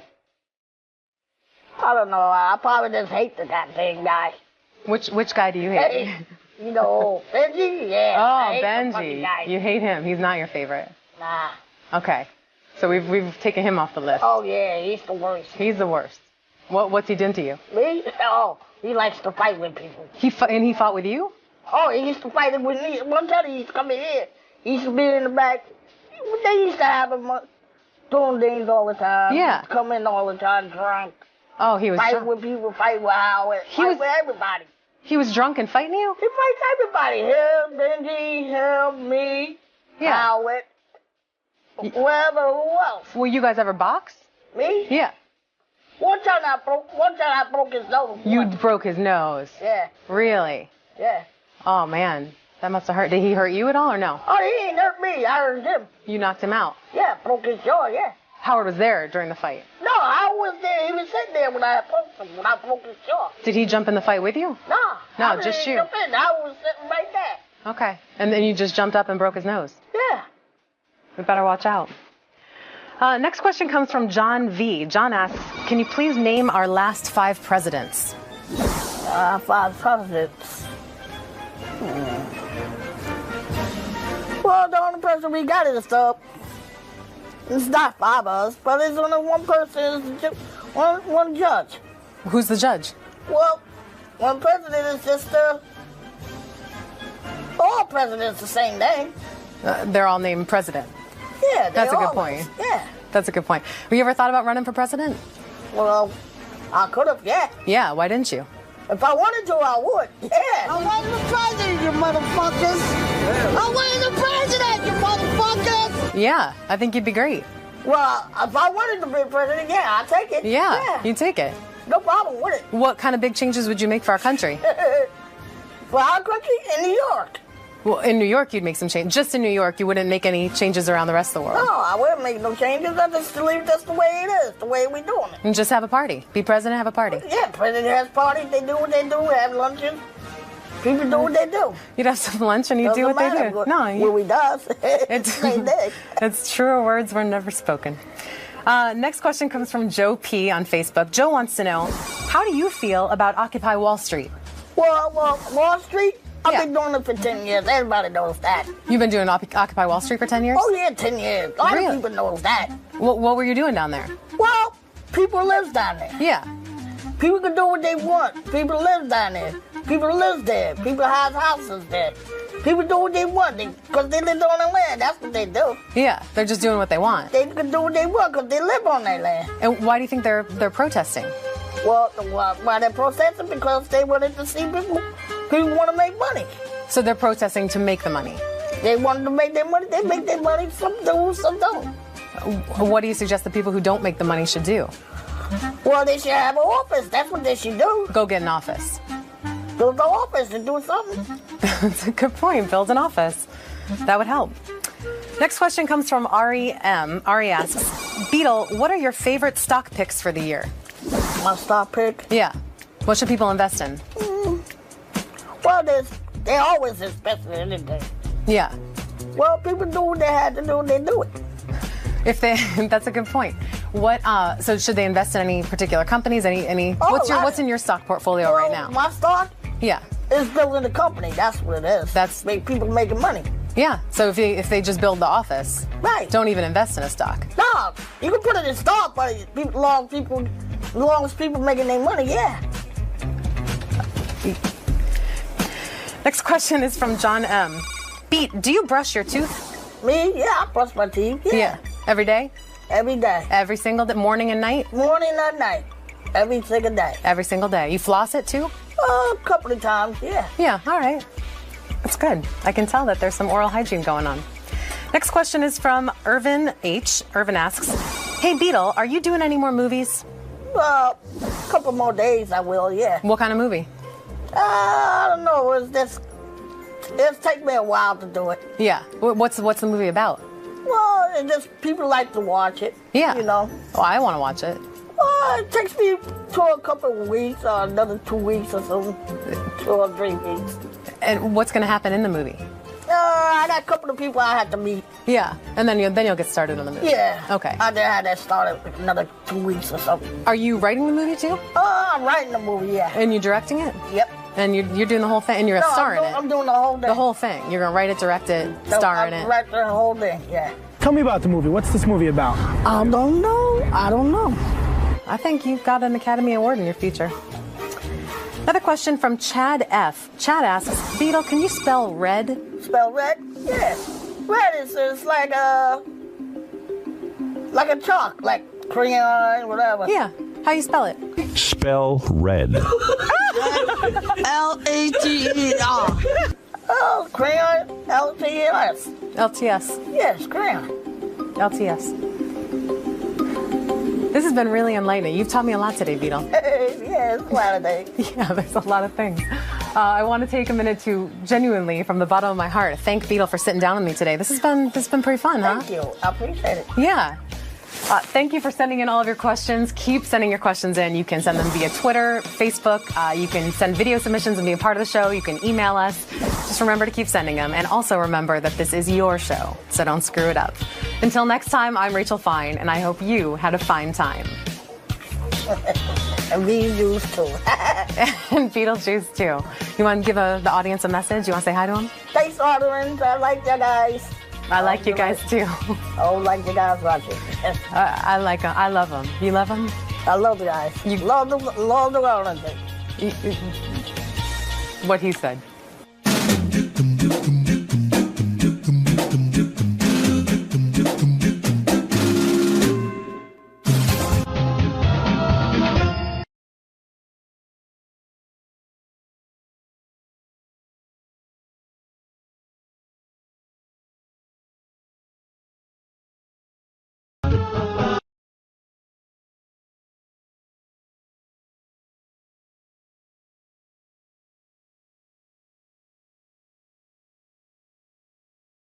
Dum dum dum dum.